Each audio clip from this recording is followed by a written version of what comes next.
राधे प्राण मोरा जुगल किशोर कलिंदीर फूले केली कदंबीर वाहन फूले केली कदंबीर वाहन रतन बेदीर ऊपर बसावो तुझा रतना बेदीरा ऊपर बसावो तुझा राधा कृष्ण प्राण मोरा जुगला किशोर श्यामा गौरी संगीतिपो चंद्रमेर कंता श्यामा गौरी अंगीतिपो चंद्रमेर कंता चमारा तुला को कभी मोह चंद्र चमारा तुला को कभी तेरी मोह चंद्र राधा कृष्ण प्रणरा किशोर कदियमला तिर्मला दिबदहार काले कदियमला तिर्मला दिबदहार काले अतारे तोले आदिबो कठोर तंबोले अतारे तोले आदिबो कठोर तंबोले राधा कृष्ण प्राण मोरा जुगला किशोर ललिता विशाखादि जट साखी वृंद विशाखादि जट साखी वृंद अज्ञाया कोरिबो सेवा चरणारविंद अज्ञाया कोरिबो सेवा चरणारविंद राधा कृष्ण प्राण मोरा जुगला किशोर श्री कृष्ण चैतन्य प्रभु दशराम दास श्री कृष्ण चैतन्य प्रभु दशराम दास सेवा विलासा कोरे नरोत्तम दास सेवा विलासा कोरे नरोत्तम दास राधा कृष्ण प्राण मोरा जुगला किशोर हरे कृष्ण कृष्ण कृष्ण हरे हरे हरे राम राम राम हरे हरे हरे कृष्ण कृष्ण कृष्ण हरे हरे हरे राम राम राम हरे हरे हरे कृष्ण कृष्ण कृष्ण हरे हरे हरे राम राम हरे हरे हरे कृष्ण माता जी धन्यवाद प्रणाम ಹರೇ ಕೃಷ್ಣ ಮಾತಾಜಿ. ಶ್ರದ್ಧಾ ಭಕ್ತಿಯಿಂದ ಶೈನಾರ್ಥಿ ಹಾಡಿದ ಮಂಗಳಪ್ರದ ದೇವಿ ದಾಸಿ ಮಾತಾಜಿಗೆ ಧನ್ಯವಾದಗಳು. ದಂಡೋತ್ ಪ್ರಣಾಮ ಮಾತಾಜಿ. ಹರೇ ಕೃಷ್ಣ ಹರೇ ಕೃಷ್ಣ.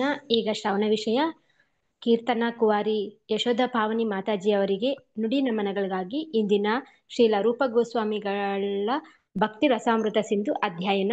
ಇವತ್ತಿನ ಪ್ರವಚನಕಾರರು ಶ್ರೀಮತಿ ವಿನಿತಾ ಕೀರ್ತಿದ ಮಾತಾಜಿ ಅವರು. ಹರೇ ಕೃಷ್ಣ ಮಾತಾಜಿ. ಹರೇ ಕೃಷ್ಣ ಮಾತಾಜಿ. ದಂಡೋತ್ ಪ್ರಣಾಮ ಮಾತಾಜಿ. ಹರೇ ಕೃಷ್ಣ. ಓಂ ಅಜ್ಞಾನಾತಿಮಿರಾಂಧಸ್ಯ ಜ್ಞಾನಾಂಜನಶಲಾಕಯ್ಯ ಚಕ್ಷುರುನ್ಮಿಲಿತಂ ಯೇನ ತಸ್ಮೈ ಶ್ರೀ ಗುರುವೇ ನಮಃ. ಓಂ ನಮೋ ಭಗವತೆ ವಾಸುದೇವಾಯ. ಓಂ ನಮೋ ಭಗವತೆ ವಾಸುದೇವಾಯ. ಓಂ ನಮೋ ಭಗವತೆ ವಾಸುದೇವಾಯ. ಹರೇ ಕೃಷ್ಣ. ಗುರು ಪರಂಪರೆಯ ಕೃಪೆಯಿಂದ, ಶ್ರೀಲ ಪ್ರಭುಪಾದರ ಕೃಪೆಯಿಂದ, ಹಿರಿಯ ವೈಷ್ಣವ ಭಕ್ತರ ಕೃಪೆಯಿಂದ ಈ ಒಂದು ನಿರೂಪಣೆಯನ್ನು ಪ್ರಸ್ತುತಪಡಿಸುವ ಸದವಕಾಶ ನನಗೆ ಸಿಕ್ಕಿದೆ. ಇದನ್ನು ನಿರೂಪಿಸುವ ಅರ್ಹತೆ ಇಲ್ಲ. ಇದು ಪ್ರಭುಪಾದರ ಮತ್ತು ಗುರು ಪರಂಪರೆಯ ಒಂದು ಕೃಪೆಯೇ ಆಗಿದೆ. ನಾನು ನಿರೂಪಿಸುವ ವಿಷಯವು ಕೇಳುವವರ ಹೃದಯಕ್ಕೆ ತಲುಪಿ ಅವರಿಗೂ ಸಹ ಭಕ್ತಿ ಸಿಗಲಿ ಎಂದು ಭಗವಂತನಲ್ಲಿ ಪ್ರಾರ್ಥಿಸುತ್ತೇನೆ. ಜೈ ಶೀಲ ಪ್ರಭುಪಾದ್, ಜೈ ಶೀಲ ಗುರುದೇವ್. ಭಕ್ತಿ ರಸಾಮೃತ ಸಿಂಧು ಭಕ್ತಿಯೋಗದ ಸಂಪೂರ್ಣ ವಿಜ್ಞಾನ. ಭಕ್ತಿಯ ಬಗ್ಗೆ ನಾವು ತಿಳಿದುಕೊಳ್ಳಬೇಕಂದ್ರೆ ಸದ್ಗುರು ಸ್ವಾಮಿಗಳ ಕೃಪೆ ನಮಗೆ ಬೇಕು. ಇನ್ನೊಂದು, ಇವತ್ತು ಯಶೋದಾ ಪಾವನಿ ಮಾತಾಜಿಯ ಬಗ್ಗೆ ಇದರಲ್ಲಿ ಹೇಳಲು ಬಯಸ್ತೇನೆ. ಯಾಕಂದ್ರೆ ನಾವು ಹಿಂದೆ ಕ್ಲಾಸ್ನಲ್ಲಿ ಕೇಳಿದಾಗ ಮಾತಾಜಿ ಸುಲಕ್ಷ್ಮಿ ಮಾತಾಜಿ ಹೇಳಿದ್ರು ಏನಂತ, ಈ ಶುದ್ಧ ಭಕ್ತರು ಹೆಚ್ಚಿನ ಅಂಶ ಈ ಜಗತ್ತಿಗೆ ಬರುವುದು ಅವರು ಭಕ್ತಿ ಮಾಡ್ಲಿಕ್ಕೆ ಅಂತಲ್ಲ. ಅವರು ಮೊದಲೇ ಅವರು ಹೋದ ಎಷ್ಟೋ ಜನ್ಮದಲ್ಲಿ ಅವರು ಭಕ್ತಿಯಲ್ಲಿ ಸಂಪೂರ್ಣವಾಗಿ ಇರ್ತಾರೆ. ಆದ್ರೆ ಅವರು ಈ ಇದಕ್ಕೆ ಭೌತಿಕ ಲೋಕಕ್ಕೆ ಬರುವುದು ಏನಕ್ಕಂದ್ರೆ ನಮಗೆ ಮಾರ್ಗದರ್ಶನ ಮಾಡ್ಲು, ಯಾವ ಭಕ್ತಿ ಹೇಗೆ ಮಾಡ್ಬೇಕು, ಭಕ್ತಿ ಯಾವ ವಯಸ್ಸಿನಲ್ಲಿ ಮಾಡ್ಬೇಕು, ಏನ್ ಮಾಡ್ಬೇಕು ಅನ್ನೋದು ತಿಳಿಸೋದಕ್ಕಾಗಿ ಬರ್ತಾರೆ. ಅವರ ಕೆಲಸ ಮುಗಿದ ತಕ್ಷಣ ಅವ್ರು ಹೊರಟೋಗ್ತಾರೆ. ನಾವು ತಿಳ್ಕೊಳ್ಬೋದು, ಇಷ್ಟೆಲ್ಲ ಭಕ್ತಿ ಮಾಡ್ತಾರೆ ಹೀಗಾಯ್ತಲ್ಲ, ಅದು ಆಗಿಲ್ಲ. ಯಾಕಂದ್ರೆ ಒಂದಲ್ಲ ಒಂದು ದಿನ ನಾವು ಈ ಭೌತಿಕ ಜಗತ್ತನ್ನು ಬಿಟ್ಟು ನಾವು ಭಗವಂತನ ಹತ್ರ ಹೋಗ್ಲೇಬೇಕು. ಯಾವತ್ತೇ ಆಗ್ಬೋದು, ಅದು ಯಾವ ವಯಸ್ಸಿನಲ್ಲಿ ಆಗ್ಬೋದು. ಆದರೆ ಆ ಇರುವಷ್ಟು ದಿನ ನಾವು ಹೇಗೆ ನಮ್ಮ ಜೀವನವನ್ನು ನಡೆಸಿದ್ದೇವೆ ಅನ್ನೋದೇ ಮುಖ್ಯ. ಅಂದ್ರೆ ನಾವು ಹೇಗೆ ಭಕ್ತಿ ಸೇವೆ ಮಾಡಿದ್ವಿ. ಎಷ್ಟೋ ಏನೇ ಅಂತಾರಲ್ಲ ಒಂದು ಗಾದೆ, ಇಲಿಯಾಗಿ 100 ವರ್ಷ ಬಾಳೋದಕ್ಕಿಂತ ಹುಲಿಯಾಗಿ 3 ವರ್ಷ ಬಾಳಿದ್ರೆ ಸಾಕು ಅಂತಾರಲ್ಲ. ಹಾಗೆ ಇಂಥವ್ರು ಭಕ್ತಿಗಾಗಿ ಇಷ್ಟು ದಿನ ಅಂತ ಬಾಳ್ತಾರೆ. ಆಮೇಲೆ ಅವರು ಭಗವಂತ ಸಾಕು ನೀನ್ ಮಾಡಿದ್ದು ಸೇವೆ, ನನ್ನ ಹತ್ರ ಬಂದು ನೀನ್ ಕಂಟಿನ್ಯೂ ಮಾಡು ಅಂತ ಕರ್ಕೊಳ್ತಾರೆ. ಅಂದ್ರೆ ಅವರಿಗೆ ನಾವು ತಿಳ್ಕೊಳ್ಬಹುದು ಭಕ್ತಿ ಸೇವೆಯಿಂದ ಅವರಿಗೆ ಅಂದ್ರೆ ಎಷ್ಟು ಒಂದು ಉನ್ನತ ಅಂದ್ರೆ ಈ ವಯಸ್ಸಿನಲ್ಲಿ ಅವ್ರಿಗೆ ಇವಾಗ ನಾನು ಇದು ಭಕ್ತಿ ರಸಾಮೃತ ಸಿಂಧುವಿನಲ್ಲಿ ಈ ವಾರ ತೆಗೆದುಕೊಳ್ಬೇಕಾಗಿರೋ ಆ ಚಾಪ್ಟರ್ ಏನಂದ್ರೆ ಪಾಪ. ಏನ್ ಪಾಪ ನಾವು ಮಾಡಿದ್ರೆ ನಮ್ಗೆ ಏನ್ ಶಿಕ್ಷೆ ಸಿಗ್ತದೆ, ನಾವು ಪಾಪವನ್ನು ಕಳಿಬೇಕಂದ್ರೆ ನಾವು ಏನ್ ಮಾಡ್ಬೇಕು, ಅದೇ ಮುಖ್ಯವಾದ ಟಾಪಿಕ್. ಯಾವ್ಯಾವ ತರದ ಪಾಪಗಳಿವೆ, ಹೇಗೆ ಆ ಪಾಪದಿಂದ ನಾವು ಬಿಡುಗಡೆ ಹೊಂದಬಹುದು ಅನ್ನೋದರ ಬಗ್ಗೆ ಈ ಚಾಪ್ಟರ್ ಇದು. ಅದಕ್ಕೆ ಸಂಬಂಧಪಟ್ಟ ಹಾಗೆ ಯಶೋಧ ಪಾವನಿ ಅವರು ಪಾಪನೇ ಮಾಡಿಲ್ಲ. ಯಾಕಂದ್ರೆ ಆ ಮಗುವೆ ಆಗಿದ್ದು ಅವ್ರಿಗೆ ನಾವು ಹಿಂದಿನ ಕ್ಲಾಸ್ನಲ್ಲೆಲ್ಲ ಕೇಳಿದ್ದೇವೆ, ಅನ್ಯ ಅಭಿಲಾಷಿತ ಶೂನ್ಯಂ ಜ್ಞಾನ ಕರ್ಮ ಧ್ಯಾನಾವೃತ್ಯಂ ಅನುಕೂಲೇನ ಕೃಷ್ಣಾನುಶೀಲನಂ ಭಕ್ತಿರುತ್ತಮ. ಅಂದ್ರೆ ಯಾವ ಅನ್ಯ ಅಭಿಲಾಷೆ ಇಲ್ಲ, ಅವ್ರದ್ದು ಅಭಿಲಾಷೆಗಳೆಲ್ಲ ಭಕ್ತಿ ಸೇವೆನೆ. ಆ ಮಗುವಾಗಿದ್ದಾಗಿಂದಲ್ಲ, ಅಂದ್ರೆ ಮಗುವಾಗಿದ್ದಾಗಲ್ಲ, ಗರ್ಭದಲ್ಲಿ ತಾಯಿಯ ಗರ್ಭದಲ್ಲಿ ಇದ್ದಾಗನಿಂದಲೇ ಅವರ ಭಕ್ತಿ ಸೇವೆ ಪ್ರಾರಂಭವಾಗಿದೆ. ಅಂದ್ರೆ ಭಕ್ತ ಪ್ರಹ್ಲಾದ್ ಮಹಾರಾಜರು ಹೇಗೆ ಅವರು ತಾಯಿಯ ಗರ್ಭದಲ್ಲಿದ್ದಾಗ ನಾರದ ಮುನಿಗಳ ಅವ್ರಿಗೆ ಸಂಘ ಸಿಗ್ತದೆ. ಅವರ ಬೋಧನೆಯನ್ನು ಕೇಳಿ ಅವರು ಎಷ್ಟು ಭಕ್ತಿಯಲ್ಲಿ ಉನ್ನತ ಸ್ಥಾನ ಪಡೆದ್ರು ಮಹಾರಾಜರು. ಹಾಗೆ ಯಶೋಧ ಪಾವನಿಗೆ ನಮ್ಮ ಗುರು ಮಹಾರಾಜರು ದಿವ್ಯ ಪುರುಷರು, ಶುದ್ಧ ಭಕ್ತರು, ಅವರ ಕೃಪೆ ಗರ್ಭದಲ್ಲಿದ್ದಾಗಲೇ ಸಿಕ್ಕಿದೆ ನೋಡಿ. ಅದು ಎಷ್ಟು ಒಂದು ಉನ್ನತವಾದ ಕೃಪೆ. ಆ ಕೃಪೆ ಇದ್ದಿದ್ದರಿಂದ ಅವರು ಆ ಭಕ್ತಿ ಸೇವೆಯಲ್ಲಿ ಅಷ್ಟು ಈ ವಯಸ್ಸಿನಲ್ಲಿ ಅದು ಅಂದ್ರೆ ನಾವು ನೋಡ್ಬೋದು, ಯಾರಿಗಾದ್ರೂ ಭಕ್ತಿಗೆ ನಾವು ಕರೆದ್ರೆ ಅವರೆಲ್ಲ ಹೇಳೋದು ಒಂದ್ ಮಾತು, ಇಷ್ಟು ಬೇಗ ಭಕ್ತಿನ ಏನೋ ಜೀವನದಲ್ಲಿ ಎಲ್ಲ ಸಾಧಿಸ್ಬೇಕು, ಎಲ್ಲ ಇದಾಗ್ಬೇಕು, ಅದಾಗ್ಬೇಕು, ಏನೋ ಅಭಿಲಾಷೆಗಳು ಎಷ್ಟೋ ಇಟ್ಕೊಂಡಿರ್ತಾರೆ, ಅದೆಲ್ಲ ಮುಗಿಸ್ಬೇಕು, ಆಮೇಲೆ ಭಕ್ತಿಗೆ ಬರ್ತಾನೆ. ದೊಡ್ಡವರು ಸಹ ಭಕ್ತಿಗೆ ಬರುವುದಿಲ್ಲ. ಅವ್ರು ಹೇಳ್ತಾರೆ ಇನ್ನೂ ಇದೆ ವಯಸ್ಸು. ಅಂದ್ರೆ ಭಕ್ತಿಗೆ ವಯಸ್ಸಿಲ್ಲ. ಅಂದ್ರೆ ಗರ್ಭದಲ್ಲಿದ್ದಾಗನಿಂದಲೇ ಆ ಭಕ್ತಿ ಪ್ರಾರಂಭ ಮಾಡಬೇಕು ಅನ್ನುವುದನ್ನ ಈ ಯಶೋಧ ಪಾವನಿ ಜೀವನದಿಂದ ನಾವು ಕಲಿತುಕೊಳ್ಬೇಕು. ನಾವು ಗರ್ಭದಲ್ಲಿ ಇದ್ದಾಗಲೇ ನಾವು ಭಗವಂತನ ನಾಮ ಸಂಕೀರ್ತನೆಯನ್ನು ಕೇಳುವ ಹಾಗೆ ಮಾಡ್ಬೇಕು. ಆ ಶಿಶು ಅದನ್ನ ಅವ್ರು ಹೇಳಿಕೊಟ್ರು ನಮ್ಗೆ, ಅವರು ಪಾಠ ಮಾಡಿದ್ರು. ಇವತ್ತು ನಾನು ಇವಾಗ 6 ಗೋಸ್ವಾಮಿಗಳ ಬಗ್ಗೆ ಅವರ ಒಂದು ಕೀರ್ತನೆ, ಅಂದ್ರೆ ಯಾಕೆ ಕೀರ್ತನೆ ಅಂದ್ರೆ ಯಶೋಧ ಪಾವನಿಗೆ ಕೀರ್ತನೆ ಅಂದ್ರೆ ತುಂಬಾ ಇಷ್ಟ. ಅವ್ರು ಯಾವಾಗ ನೋಡಿ ಆ ಕೀರ್ತನೆಯನ್ನು ಯಾಕೆ ತಗೊಂಡ್ರು ಅನ್ನೋದಕ್ಕೆ ಮುಂದೆ ಹೇಳ್ತೇನೆ ನಾನು. ಇವಾಗ ಅವರ ಸಲುವಾಗಿ ಈ 6 ಗೋಸ್ವಾಮಿಗಳು ಅವರನ್ನ ಇಷ್ಟು ಆಶೀರ್ವದಿಸಬೇಕು ಅಂದ್ರೆ ಅವಳು ಆ ಗೋಲೋಕ ವೃಂದಾವನದಲ್ಲಿ ಇಲ್ಲಿ ಏನ್ ಸೇವೆ ಮಾಡ್ತಾ ಇದ್ಲು, ಆ ಕೀರ್ತನೆ ಸೇವೆ, ಅದೇ ಸೇವೆ ಅವಳಿಗೆ ಸಿಕ್ಕಿ ಆ ಸೇವೆಯನ್ನು ಮಾಡಬೇಕು. ಆ ಕೃಪೆ 6 ಗೋಸ್ವಾಮಿಗಳು ಶುದ್ಧ ಭಕ್ತರು ಅವರ ಕೃಪೆ ಸಿಗಲಿ ಅಂತ ಈ ಕೀರ್ತನೆಯನ್ನ ನಾನು ಹೇಳ್ತೇನೆ. ಶ್ರೀ ಶ್ರೀ ಷಡ್ಗೋಸ್ವಾಮಿ ಅಷ್ಟಕ. ಕೃಷ್ಣ ಕೀರ್ತನ ಗಾನ ನರ್ತನ ಪರೌ ಪ್ರೇಮಾಮೃತಾಂಬೋ ನಿಧಿ ಧೀರಾ ಧೀರ ಜನಪ್ರಿಯೌ ಪ್ರಿಯಕರೌ ನಿರ್ಮತ್ಸರೌ ಪೂಜಿತೌ ಶ್ರೀ ಚೈತನ್ಯ ಕೃಪಾಭರೌ ಭುವಿ ಭುವೋ ಭಾರಾವಹಂತಾರಕೌ ಶ್ರೀ ಚೈತನ್ಯ ಕೃಪಾಭರೌ ಭುವಿ ಭುವೋ ಭಾರಾವಹಂತಾರಕೌ ವಂದೇ ರೂಪ ಸನಾತನೌ ರಘುಯುಗೌ ಶ್ರೀ ಜೀವ ಗೋಪಾಲಕೌ ನಾನಾ ಶಾಸ್ತ್ರ ವಿಚಾರಣೈಕ ನಿಪುಣೌ ಸದ್ಧರ್ಮ ಸಂಸ್ಥಾಪಕೌ ಲೋಕಾನಾಂ ಹಿತಕಾರಿಣೌ ತ್ರಿಭುವನೇ ಮನ್ಯಾೋ ಶರಣ್ಯಾಕರೌ ರಾಧಾ ಕೃಷ್ಣ ಪದಾರವಿಂದ ಭಜನಾ ನಂದೇನ ಮತ್ತಾಲಿಕೌ ರಾಧಾ ಕೃಷ್ಣ ಪದಾರವಿಂದ ಭಜನಾ ನಂದೇನ ಮತ್ತಾಲಿಕೌ ವಂದೇ ರೂಪ ಸನಾತನೌ ರಘುಯುಗೌ ಶ್ರೀ ಜೀವ ಗೋಪಾಲಕೌ ಶ್ರೀ ಗೌರಾಂಗ ಗುಣಾನ ವರ್ಣನ ವಿಧೌ ಶ್ರದ್ಧಾ ಸಮೃದ್ಧಾನ್ವಿತೌ ಪಾಪೋತ್ತಾಪ ನಿಕೃಂತನೌ ತನುಭೃತಾಂ ಗೋವಿಂದ ಗಾನಾಮೃತೈ ಆನಂದಾಂಬುಧಿವರ್ಧನೈಕ ನಿಪುಣೌ ಕೈವಲ್ಯ ನಿಸ್ತಾರಕೌ ಆನಂದಾಂಬುಧಿವರ್ಧನೈಕ ನಿಪುಣೌ ಕೈವಲ್ಯ ನಿಸ್ತಾರಕೌ ವಂದೇ ರೂಪ ಸನಾತನೌ ರಘುಯುಗೌ ಶ್ರೀ ಜೀವ ಗೋಪಾಲಕೌ ತ್ವಕ್ತಾತೂರ್ಣ ಅಶೇಷ ಮಂಡಲ ಪತಿ ಶ್ರೇಣಿಂ ಸದಾ ತುಚ್ಛವತ್ ಭೂತ್ವಾ ದೀನ ಗಣೇಶ ಕೌ ಕರುಣಯಾ ಕೌಪೀನ ಕಂತಾಶ್ರಿತೌ ಗೋಪಿ ಭಾವರ ಸಾಮೃತಾಬ್ಧಿಲಹರಿ ಕಲ್ಲೋಲ ಮಗ್ನೌ ಮುಹುರ್ ಗೋಪಿ ಭಾವರ ಸಾಮೃತಾಬ್ಧಿಲಹರಿ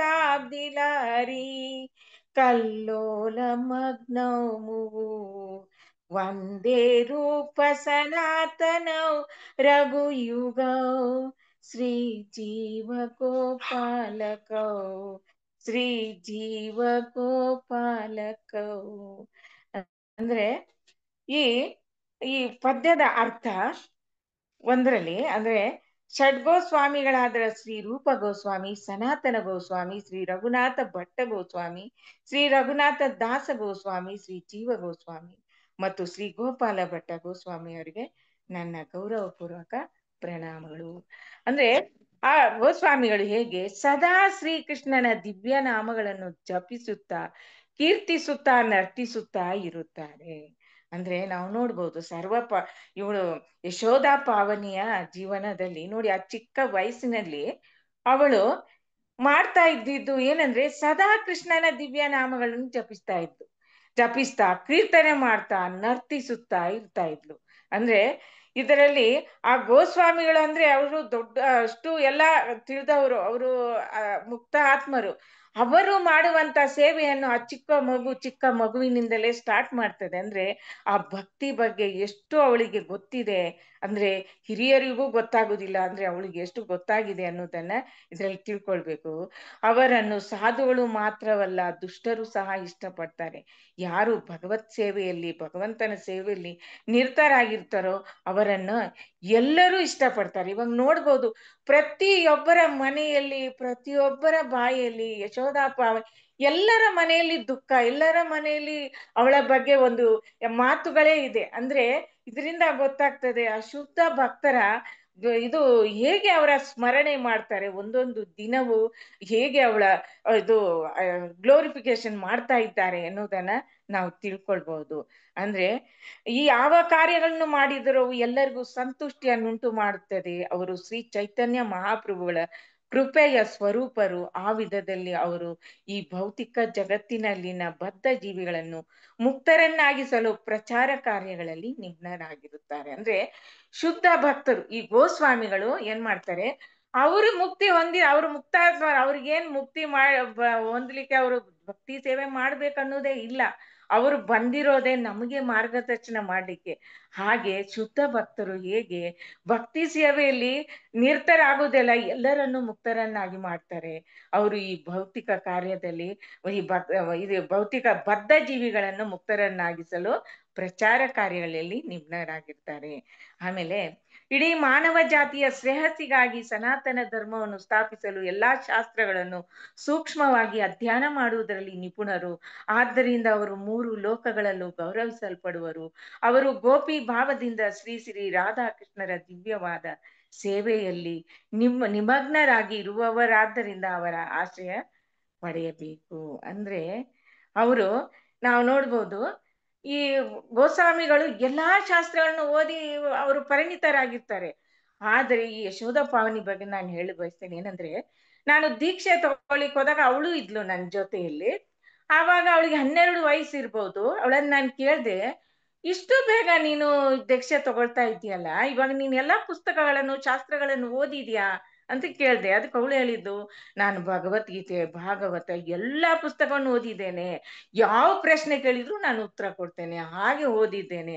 ಅಂದ್ರೆ ಯಾವಾಗಲೂ ಈ ಧರ್ಮವನ್ನು ಸ್ಥಾಪಿಸಲು ಎಲ್ಲಾ ಶಾಸ್ತ್ರಗಳನ್ನು ಸೂಕ್ಷ್ಮವಾಗಿ ಅಧ್ಯಯನ ಮಾಡುವುದರಲ್ಲಿ ನಿಪುಣರು. ಯಾರು?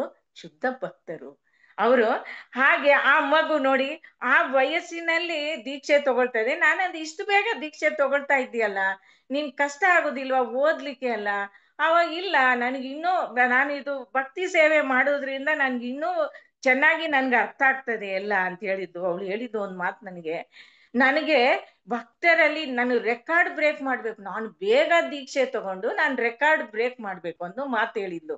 ನಿಜವಾಗ್ಲೂ ಅವಳು ರೆಕಾರ್ಡ್ ಬ್ರೇಕ್ ಮಾಡಿದ್ದಾಳೆ. ಅಂದ್ರೆ ಭಕ್ತಿ ಮಾಡಿ ಆ ಭಕ್ತರ ಇದು ಭಕ್ತಿ ಸೇವೆಯಲ್ಲಿ ನಿರತರಾಗಿ ಅವಳು ಏನೂ ಈ ಜಗತ್ತಿನಲ್ಲಿ ಯಾವ ಪಾಪವನ್ನು ಮಾಡದೆ ಭಗವಂತನ ನಾಮವನ್ನು ಸ್ಮರಿಸುತ್ತಾ ಆ ಧಾಮದಿಂದ ಅವಳು ಭಗವಂತನ ಪಾದ ಸೇರಿದ್ದಾಳೆ. ಅದು ಒಂದು ರೆಕಾರ್ಡ್ ಬ್ರೇಕ್ ಆಗಿದೆ.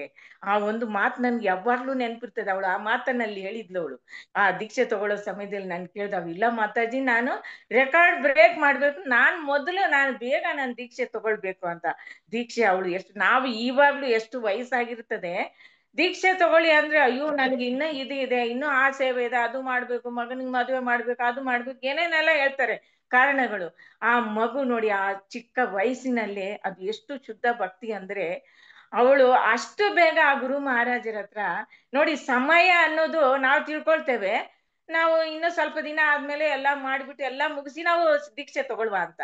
ಆದ್ರೆ ನೋಡಿ, ಯಾವಾಗ ಸಾವು ಬರ್ತದೆ ಅಂತ ನಮ್ಗೆ ಗೊತ್ತಿರೋದಿಲ್ಲ. ಯಾವ ಸಮಯಕ್ಕೆ ನಾವು ಭಗವಂತ ಅಂದ್ರೆ ನಾವಿಲ್ಲಿ ಬಂದಿರೋದು ಕೆಲವು ದಿನ ಇರಕ್ಕಷ್ಟೇ. ನಮ್ಮ ಮನೆ ಇದಲ್ಲ, ನಮ್ಮ ಮನೆ ಭಗವಂತನ ಮನೆ, ಅಲ್ಲಿ ನಮ್ಮ ಮನೆ. ನಾವು ಯೋಚನೆ ಮಾಡ್ಬೇಕು, ಆ ಮನೆಗೆ ಹೋಗ್ಲಿಕ್ಕೆ ನನ್ಗೇನ್ ಅರ್ಹತೆ ಬೇಕು, ನಾನು ಏನ್ ಮಾಡ್ಬೇಕು ಜೀವನದಲ್ಲಿ ಅನ್ನೋದನ್ನ ನಾವು ಮೊದಲು ತಿಳ್ಕೊಳ್ಬೇಕು. ಅದನ್ನ ಆ ಮಗು ಆ ವಯಸ್ಸಿನಲ್ಲೇ ತಿಳ್ಕೊಳ್ತು. ಅದರಿಂದ ಗೊತ್ತಾಗ್ತದೆ ಈ ಎಲ್ಲಾ ಶಾಸ್ತ್ರಗಳನ್ನು ಓದಿ ಅದು ಎಷ್ಟು ನಿಪುಣರಾದ್ಲು ಅಂದ್ರೆ ಅವಳು ಗೋಪಿ ಭಾವದಿಂದ ಶ್ರೀ ರಾಧಾಕೃಷ್ಣರ ದಿವ್ಯವಾದ ಸೇವೆಯಲ್ಲಿ ನಿಮಗ್ನರಾಗಿ ಇರುವವರಾದ್ದರಿಂದ ಅವರ ಆಶ್ರಯ ಪಡೆಯಬೇಕು. ನಾವು ಯಾವಾಗ್ಲೂ ಶುದ್ಧ ಭಕ್ತರ ಆಶ್ರಯ ಯಾಕೆ ಪಡಿಬೇಕು ಅಂದ್ರೆ 3 ಲೋಕಗಳಲ್ಲೂ ಅವರು ಗೌರವಿಸಲ್ಪಡ್ತಾರೆ. ಶುದ್ಧ ಭಕ್ತರು ಯಾರು ಎಲ್ಲಾ ಶಾಸ್ತ್ರ ಎಲ್ಲವನ್ನು ಓದಿ ಯಾರು ಭಕ್ತಿ ಸೇವೆಯಲ್ಲಿ ನಿರತರಾಗಿರ್ತಾರೋ ಅವರು 1 ಲೋಕ ಅಲ್ಲ 3 ಲೋಕದಲ್ಲಿ ಅವರು ಗೌರವಿಸಲ್ಪಡ್ತಾರೆ.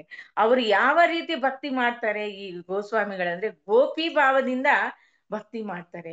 ಆ ಮಗು ಸಹ ಆ ತರ ಭಕ್ತಿಯನ್ನ ಮಾಡಿತು ಈ ವಯಸ್ಸಿನಲ್ಲಿ. ಆಮೇಲೆ ದಿವ್ಯವಾದ ಗೋವಿಂದನ ಗಾನಾಮೃತವನ್ನು ಬದ್ಧ ಜೀವಿಗಳಿಗೆ ನೀಡಿ ಅವರ ಪಾಪ ಕಾರ್ಯಗಳ ಪ್ರತಿಕ್ರಿಯೆಗಳಿಂದ ಅವರನ್ನು ಪವಿತ್ರರನ್ನಾಗಿ ಮಾಡಬಲ್ಲರು. ಆ ರೀತಿಯಲ್ಲಿ ಅವರು ದಿವ್ಯಾನಂದದ ಸಾಗರದ ಸರಹದ್ದುಗಳನ್ನು ವಿಸ್ತರಿಸುವುದರಲ್ಲಿ ನಿಪುಣರು ಮತ್ತು ಜೀವಿಗಳನ್ನು ಸಾಯುಜ್ಯ ಮುಕ್ತಿಯು ನುಂಗಿ ಹಾಕದಂತೆ ಕಾಪಾಡುವ ರಕ್ಷಕರು. ಅಂದ್ರೆ ಗೋಸ್ವಾಮಿಗಳು ಅವರು ಹೇಗೆ ಸಂತೋಷ ಪಡ್ತಾರೆ ಅಂದ್ರೆ ಗೋವಿಂದನ ಗಾನ ಅಮೃತವನ್ನು ಹಾಡ್ತಾ ಎಲ್ಲರಿಗೂ ಅದನ್ನು ತಿಳಿಸ್ಕೊಡ್ತಾ ಎಲ್ಲರನ್ನು ಪವಿತ್ರರನ್ನಾಗಿ ಪಾಪ ಕಾರ್ಯಗಳಿಂದ ಅವರು ಪವಿತ್ರರನ್ನಾಗಿ ಮಾಡ್ತಾರೆ. ಅವರು ದಿವ್ಯ ಆನಂದದ ಸಾಗರದಲ್ಲಿ ಸರಹದ್ದುಗಳನ್ನು ವಿಸ್ತರಿಸುವುದಲ್ಲಿ ನಿಪುಣರು ಇವರು. ಆದ್ರೆ ಈ ವಯಸ್ಸಿಗೆ ತಕ್ಕ ಹಾಗೆ ಅವಳು ಆದಷ್ಟು ಎಲ್ಲಿ ಏನೇ ಆಗ್ಲಿ ಯಾವ ಎಲ್ಲೇ ಆಗ್ಲಿ ಅವಳು ಕೀರ್ತನೆ ಬರ್ತಾ ಇದ್ಲು.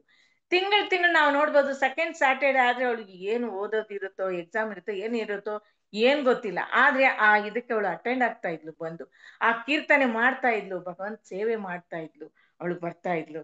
ಅಂದ್ರೆ ಅದು ಎಷ್ಟು ಶುದ್ಧ ಭಕ್ತಿ ಅವಳಿಗಿತ್ತು ಅನ್ನೋದು ಇದರಿಂದ ಗೊತ್ತಾಗ್ತದೆ. ಆಮೇಲೆ ಅವಳು ಇನ್ನೊಂದು ಉನ್ನತವಾದ ಉದ್ಯೋಗಗಳನ್ನು ಕೂಡ ತುಚ್ಛವೆಂದು ಭಾವಿಸಿ ಅವನ್ನು ತ್ಯಜಿಸಿದರು. ಬದ್ಧ ಜೀವಿಗಳನ್ನು ಮುಕ್ತರನ್ನಾಗಿ ಮಾಡಲು ಅವರು ಕೌಪಿನ ವಸ್ತ್ರಗಳನ್ನು ಸ್ವೀಕರಿಸಿ ತಮ್ಮನ್ನು ತಾವು ಭಿಕ್ಷುಕರಂತೆ ತಿಳಿದರು. ಆದ್ರೆ ಅವರು ಸದಾ ಶ್ರೀಕೃಷ್ಣನ ಗೋಪಿ ಪ್ರೇಮ ಭಾವದಲ್ಲಿ ಆನಂದ ಸಾಗರದಲ್ಲಿ ಮುಳುಗೋಗಿದ್ದರು. ಯಾವಾಗಲೂ ಆ ಸಾಗರದ ಅಲೆಗಳಲ್ಲಿ ಪುನಃ ಪುನಃ ಸ್ನಾನ ಮಾಡುತ್ತಾ ಇದ್ದರು. ಯಾರು? ಗೋಸ್ವಾಮಿಗಳು. ಅವರು ಅಂದ್ರೆ ಎಷ್ಟೋ ಹಣ, ಅಂತಸ್ತು, ಉದ್ಯೋಗ, ಐಶ್ವರ್ಯ ಎಲ್ಲವನ್ನು ತ್ಯಜಿಸಿದ್ರು. ಅವರು ಎಲ್ಲ ತ್ಯಜಿಸಿ ಬಿಟ್ಟು ಬಂದು ಭಗವಂತನ ಸೇವೆ ಮಾಡಿದ್ರು. ನಾವು ಹಾಗಲ್ಲ, ನಾವು ಯಾವಾಗ್ಲೂ ಭೌತಿಕವಾಗಿನೇ ಯೋಚನೆ ಮಾಡ್ತಾರೆ, ನಾವು ಆತ್ಮಕ್ಕಾಗಿ ನಾವು ಯೋಚನೆ ಮಾಡೋದಿಲ್ಲ, ನಮ್ಮ ದೇಹಕ್ಕಾಗಿನೇ ನಾವು ಯೋಚನೆ ಮಾಡ್ತೀವಿ. ಆದ್ರೆ ಆ ಯಶೋಧ ಪಾವನಿ ನೋಡಿ, ಈ ವಯಸ್ಸಿನಲ್ಲಿ ಧಾಮ, ಅದು ಮೇಲುಕೋಟೆನೂ ಒಂದು ಧಾಮ, ಆ ಧಾಮದಲ್ಲಿ ಇದ್ದುಕೊಂಡು ಅವಳು ಭಗವಂತನ ಸೇವೆ ಮಾಡ್ತಾ ಇದ್ಲು. ಅವಳು ದೇವಸ್ಥಾನಕ್ಕೆ ಹೋಗ್ತಾ ಇದ್ಲು. ಅವಳು ಎಷ್ಟು ಭಾಗ್ಯ ಮಾಡಿರ್ಬೋದು, ಅಲ್ಲಿ ಹೋಗಿ ಕೀರ್ತನೆ ಮಾಡ್ತಾ ಇದ್ಲಂತೆ. ಆ ದೇವಸ್ಥಾನದಲ್ಲಿ ನರಸಿಂಹ ದೇವರ ಹತ್ರ ಪ್ರತಿಯೊಂದು ಕಡೆ ಅವಳು ಕೀರ್ತನೆ ಮಾಡಿ ಹಾಡುತ್ತಾ ನಲಿತಾ ಇದ್ದಳು. ಅವಳು ಭಕ್ತಿ ಸಾಗರದಲ್ಲಿ ಮುಳುಗಿ ಹೋಗಿದ್ದಳು. ಯಾವಾಗಲೂ ಆ ಸಾಗರದ ಅಲೆಗಳಲ್ಲಿ ಪುನಃ ಪುನಃ ಅವಳು ಈ ಗೋಸ್ವಾಮಿಗಳು ಹೇಗೆ ಸ್ನಾನ ಮಾಡ್ತಾ ಇದ್ರು, ಅವಳು ಮತ್ತೆ ಮತ್ತೆ ಅದರಲ್ಲಿದ್ದಳು. ಇದನ್ನ ಇಷ್ಟು ಹೇಳಿ ನೆಕ್ಸ್ಟ್ ಕಂಟಿನ್ಯೂ ಮಾಡ್ತೀನಿ. ಈ 4 ಈ ಗೋಸ್ವಾಮಿಗಳು 6 ಗೋಸ್ವಾಮಿಗಳ ಹಾಗೆ ಅವಳು ಹೇಗೆ ಆಚಾರ್ಯರ ಮಾರ್ಗವನ್ನು ಅನುಸರಿಸಿದಳು ಅನ್ನೋದಕ್ಕೆ ಇದನ್ನು ಹೇಳಿದೆ. ಈಗ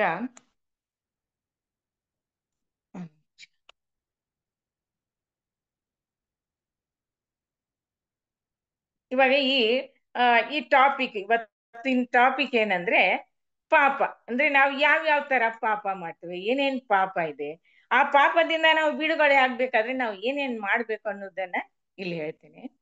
ನಾವು ತಿಳ್ಕೊಳ್ತೇವೆ ನಮಗೆ 3 ಗುಣಗಳಿರ್ತದೆ. ಏನು 3 ಗುಣ? ತ್ರಿಗುಣಗಳು ಬಂಧಿಸ್ತಾ ಇದೆ ನಮ್ಮ ಜೀವನದಲ್ಲಿ. ನಮ್ಗೆ ಗೊತ್ತು, ಮೊದ್ಲೇ ತಿಳ್ಕೊಂಡ್ವಿ ಅದೆಲ್ಲ. ನಾವು ಏನಂದ್ರೆ ನಾವು ಹೆಚ್ಚಾಗಿ ನಾವು ತಿಳ್ಕೊಳ್ಳೋದು ನಾವು ದೇಹ ಆತ್ಮದ ನಡುವೆ ಇರೋ ವ್ಯತ್ಯಾಸ ನಮ್ಗೆ ಗೊತ್ತಾಗೋದಿಲ್ಲ. ನಾವು ಯಾವಾಗ್ಲೂ ತಿಳ್ಕೊಳ್ಳೋದು ನಾವು ದೇಹನೇ ಅಂತ. ಅಂದ್ರೆ ನಾನೇ ಎಲ್ಲಾ ಕಾರ್ಯಗಳನ್ನ ಮಾಡ್ತಾ ಇದ್ದೇನೆ, ಒಳ್ಳೆ ಕಾರ್ಯ ಮಾಡಿದ್ರೆ ಅದು ನನಗೆ ಒಳ್ಳೇದಾಗ್ತದೆ, ಎಲ್ಲಾ ಕೂಡ ನನ್ನಿಂದ ನಡೀತಾ ಇದೆ ನಾವು ತಿಳ್ಕೊಳ್ತೇವೆ. ಏನಾದ್ರೂ ಒಂದು ಒಳ್ಳೇದಾಯ್ತು ಅಂದ್ರೆ ನಾನ್ ಮಾಡ್ದೆ, ನಾನು ಅಂತ ಹೇಳ್ತೇವೆ. ಅಂದ್ರೆ ನಮ್ಗೆ ಗೊತ್ತಿಲ್ಲ, ಎಲ್ಲಾ ಮಾಡ್ತಾ ಇರೋದು ಭಗವಂತ, ನಾನೇ ನಿಯಂತ್ರಕ, ನನ್ನಿಂದ ಎಲ್ಲಾ ನಿಯಂತ್ರಿಸಲ್ಪಡ್ತದೆ. ಅವನ್ ಏನಿದೆಯೋ ಅವೆಲ್ಲ ಅಜ್ಞಾನ ಎಂದು ಕರಿತೇವೆ. ಅಜ್ಞಾನ. ಅದೇ ಇವಾಗ ನೋಡ್ಬೋದು, ಕಾಲೇಜ್ಗೆ ಹೋಗಿ ಡಿಗ್ರಿ ಪಡೆದು ಎಷ್ಟು ಓದಿದ್ರು ಆ ಭಗವಂತನ ಜ್ಞಾನ ಇಲ್ಲ ಅಂದ್ರೆ ಅವರು ಅಜ್ಞಾನಿಗಳೇ. ಏನೂ ಇಲ್ಲ. ಅಲ್ಲಿ ಏನೂ ಓದದೇ ಇರೋವನು ಸಹ ಭಗವಂತನ ಬಗ್ಗೆ ತಿಳ್ಕೊಂಡು ಭಗವಂತನ ಭಕ್ತಿ ಸೇವೆಯಲ್ಲಿ ನಿರತನಾಗುವವನು, ಶ್ರವಣ ಕೀರ್ತನ ಈ 9 ಬಗೆ ಸೇವೆಯಲ್ಲಿ ಯಾರು ನಿರತ ಆಗ್ತೋ ಅವನೇ ದೊಡ್ಡ ಡಿಗ್ರಿ ಪಡೆದವನು ಅಂತ. ಅವನೇ ವಿದ್ಯಾವಂತ, ಇವನು ಅವಿದ್ಯ ಅಂದ್ರೆ ಅಜ್ಞಾನಿ ಅಂತ. ಇವಾಗ ನಮ್ಗೆ 3 ಗುಣಗಳು ಬರುವ ಸಂಕಟಗಳಿಗೆ. ಯಾವ್ದು 3 ಗುಣ? ಯಾವ್ದಂದ್ರೆ ಒಂದು ಪಾಪಂ, ಎರಡನೇದು ಬೀಜಂ, ಮೂರನೇದು ಅವಿದ್ಯ. ಈ ಮೂರು ಸಂಕಟಗಳಿಗೆ ಕಾರಣಗಳಿವೆ, ಅಂದ್ರೆ ಮೂರು ಕ್ಲೇಶಗಳಿಗೆ ಕಾರಣಗಳಿವೆ. ಅದರೊಳಗೆ ಮೊದಲನೇ ಪಾಪ ಅಂದ್ರೆ 2 ವಿಧಗಳಿವೆ. ಯಾವ್ದಂದ್ರೆ ಒಂದು ಪಾಪಂ ಪ್ರಾರಬ್ಧ ಅಪ್ರಾರಬ್ಧ ಎಂದು. ಪ್ರಾರಬ್ಧ ಎಂದರೆ ಎಲ್ಲವೂ ನಾನು ಪ್ರಸ್ತುತ ಅಂದ್ರೆ ಇವಾಗ ನಾವು ಏನೇನು ಅನುಭವಿಸ್ತಾ ಇದ್ದೇವೆ ಅದೆಲ್ಲ ಪ್ರಾರಬ್ಧ. ಎಲ್ಲ ನಾವು ಏನೆಲ್ಲ ಭೌತಿಕದಲ್ಲಿ ಅನುಭವಿಸ್ತಾ ಇದ್ದೇವೆ ಅವೆಲ್ಲ ಪ್ರಾರಬ್ಧ ಪಾಪ ಕರ್ಮಗಳೆಂದು ಕರೀತಾರೆ. ಇನ್ನೊಂದು ಹೆಸರು ಫಲೋನ್ಮುಖ ಅಂತಾರೆ. ಉದಾಹರಣೆಗೆ ಶ್ರೀಲ ಪ್ರಭುಪಾದ ಹೇಳ್ತಾರೆ, ಒಬ್ಬ ವ್ಯಕ್ತಿಗೆ ಒಂದಿಲ್ಲ ಒಂದು ಇವಾಗ ನೋಡ್ಬೋದು ನಾವು ಎಷ್ಟೋ ಜನ್ಮದಲ್ಲಿ ಮಾಡಿದ ಪಾಪವನ್ನು ಇವಾಗ ಅನುಭವಿಸ್ತೇವೆ. ಕೆಲವರಿಗೆ ರೋಗ ತೀರಲಾರದ ರೋಗ ಇರ್ತದೆ, ಕೆಲವರು ಕುರೂಪಿ ಆಗಿರ್ತಾರೆ, ಕೆಲವರು ಹೀನಕಲದಲ್ಲಿ ಹುಟ್ಟಿರ್ತಾರೆ, ಕೆಲವರು ಕೋರ್ಟ್ ಕಚೇರಿ ಸುತ್ತ ಏನೇನೋ ಒಂದು ಕಷ್ಟಗಳಿರ್ತದೆ. ಅದು ಕಾರಣ ಏನಂದ್ರೆ ನಾವು ಮಾಡಿರುವ ಪಾಪ ಅಂದ್ರೆ ಅದು ಪ್ರಾರಬ್ಧ. ಅಂದ್ರೆ ಆ ಪಾಪದ ಸಂಕಷ್ಟ ಅನುಭವಿಸೋದ್ರಿಂದ ಏನಾಗ್ತದೆ, ನಮ್ಮ ಕರ್ಮಗಳೆಲ್ಲ ಕಳೀತಾ ಬರ್ತದೆ. ನಾವು ತಿಳ್ಕೊಬಹುದು, ಅಂದ್ರೆ ನಾನು ಬಂದು ಹೀನ ಕುಲದಲ್ಲಿ ಜನಿಸಿದ್ದಾನೆ, ನಾನು ಉನ್ನತ ಕುಲದಲ್ಲಿ ಜನಿಸಿದ್ದೇನೆ ಅಂದ್ರೆ ನಾನೇನು ಪಾಪ ಮಾಡಿಲ್ಲ ಅಂತ ಹೆಮ್ಮೆ ಪಟ್ಕೊಳ್ಬಹುದು. ಇಲ್ಲ, ನಾನು ಉನ್ನತ ಕುಲದಲ್ಲಿ ಜನಿಸಿದ್ರು ಸಹ ಉನ್ನತ ಲಕ್ಷಣಗಳನ್ನು ಹೊಂದದೇ ಇದ್ದರೆ ಉನ್ನತ ಕುಲದಲ್ಲಿ ಸಾಧನೆಗಳನ್ನು ಮಾಡಿದ್ದಾನೆ ಎಂದು ಹೇಳಲು ಸಾಧ್ಯವಿಲ್ಲ. ನಾವು ತಿಳ್ಕೊಳ್ಬಹುದು, ನಾನು ಬ್ರಾಹ್ಮಣ ಕುಟುಂಬದ ಉನ್ನತ ಕುಲದಲ್ಲಿ ಹುಟ್ಟುಬಿಟ್ಟಿದ್ದೇನೆ, ನನಗೆ ಎಲ್ಲವೂ ನಾನು ಬಂದು ಹೋದ ಜನ್ಮದಲ್ಲಿ ಏನು ಪಾಪ ಮಾಡಿಲ್ಲ, ಅದಕ್ಕೆ ನಾನು ದೊಡ್ಡ ಶ್ರೀಮಂತರ ಮನೆಯಲ್ಲಿ ಹುಟ್ಟಿದ್ದೇನೆ, ನಾನು ತುಂಬಾ ಸುಂದರವಾಗಿ ಹುಟ್ಟಿದ್ದೇನೆ, ನಾವು ಹೆಮ್ಮೆ ಪಡ್ಕೊಳ್ತೇವೆ.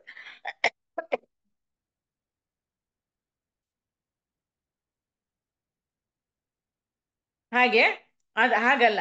ಅಂದ್ರೆ ಇವಾಗ ಡಾಕ್ಟರ್ ಆಗಿರ್ತಾನೆ ಒಬ್ಬ, ಅವ್ರ ಮಗ ಡಾಕ್ಟರ್ ಆಗಲ್ಲ, ಲಾಯರ್ ಆಗಿರ್ತಾನೆ ಅವ್ರ ಮಗ ಲಾಯರ್ ಆಗುದಿಲ್ಲ, ಹೀಗೆ ಸಾಧ್ಯವಿಲ್ಲ.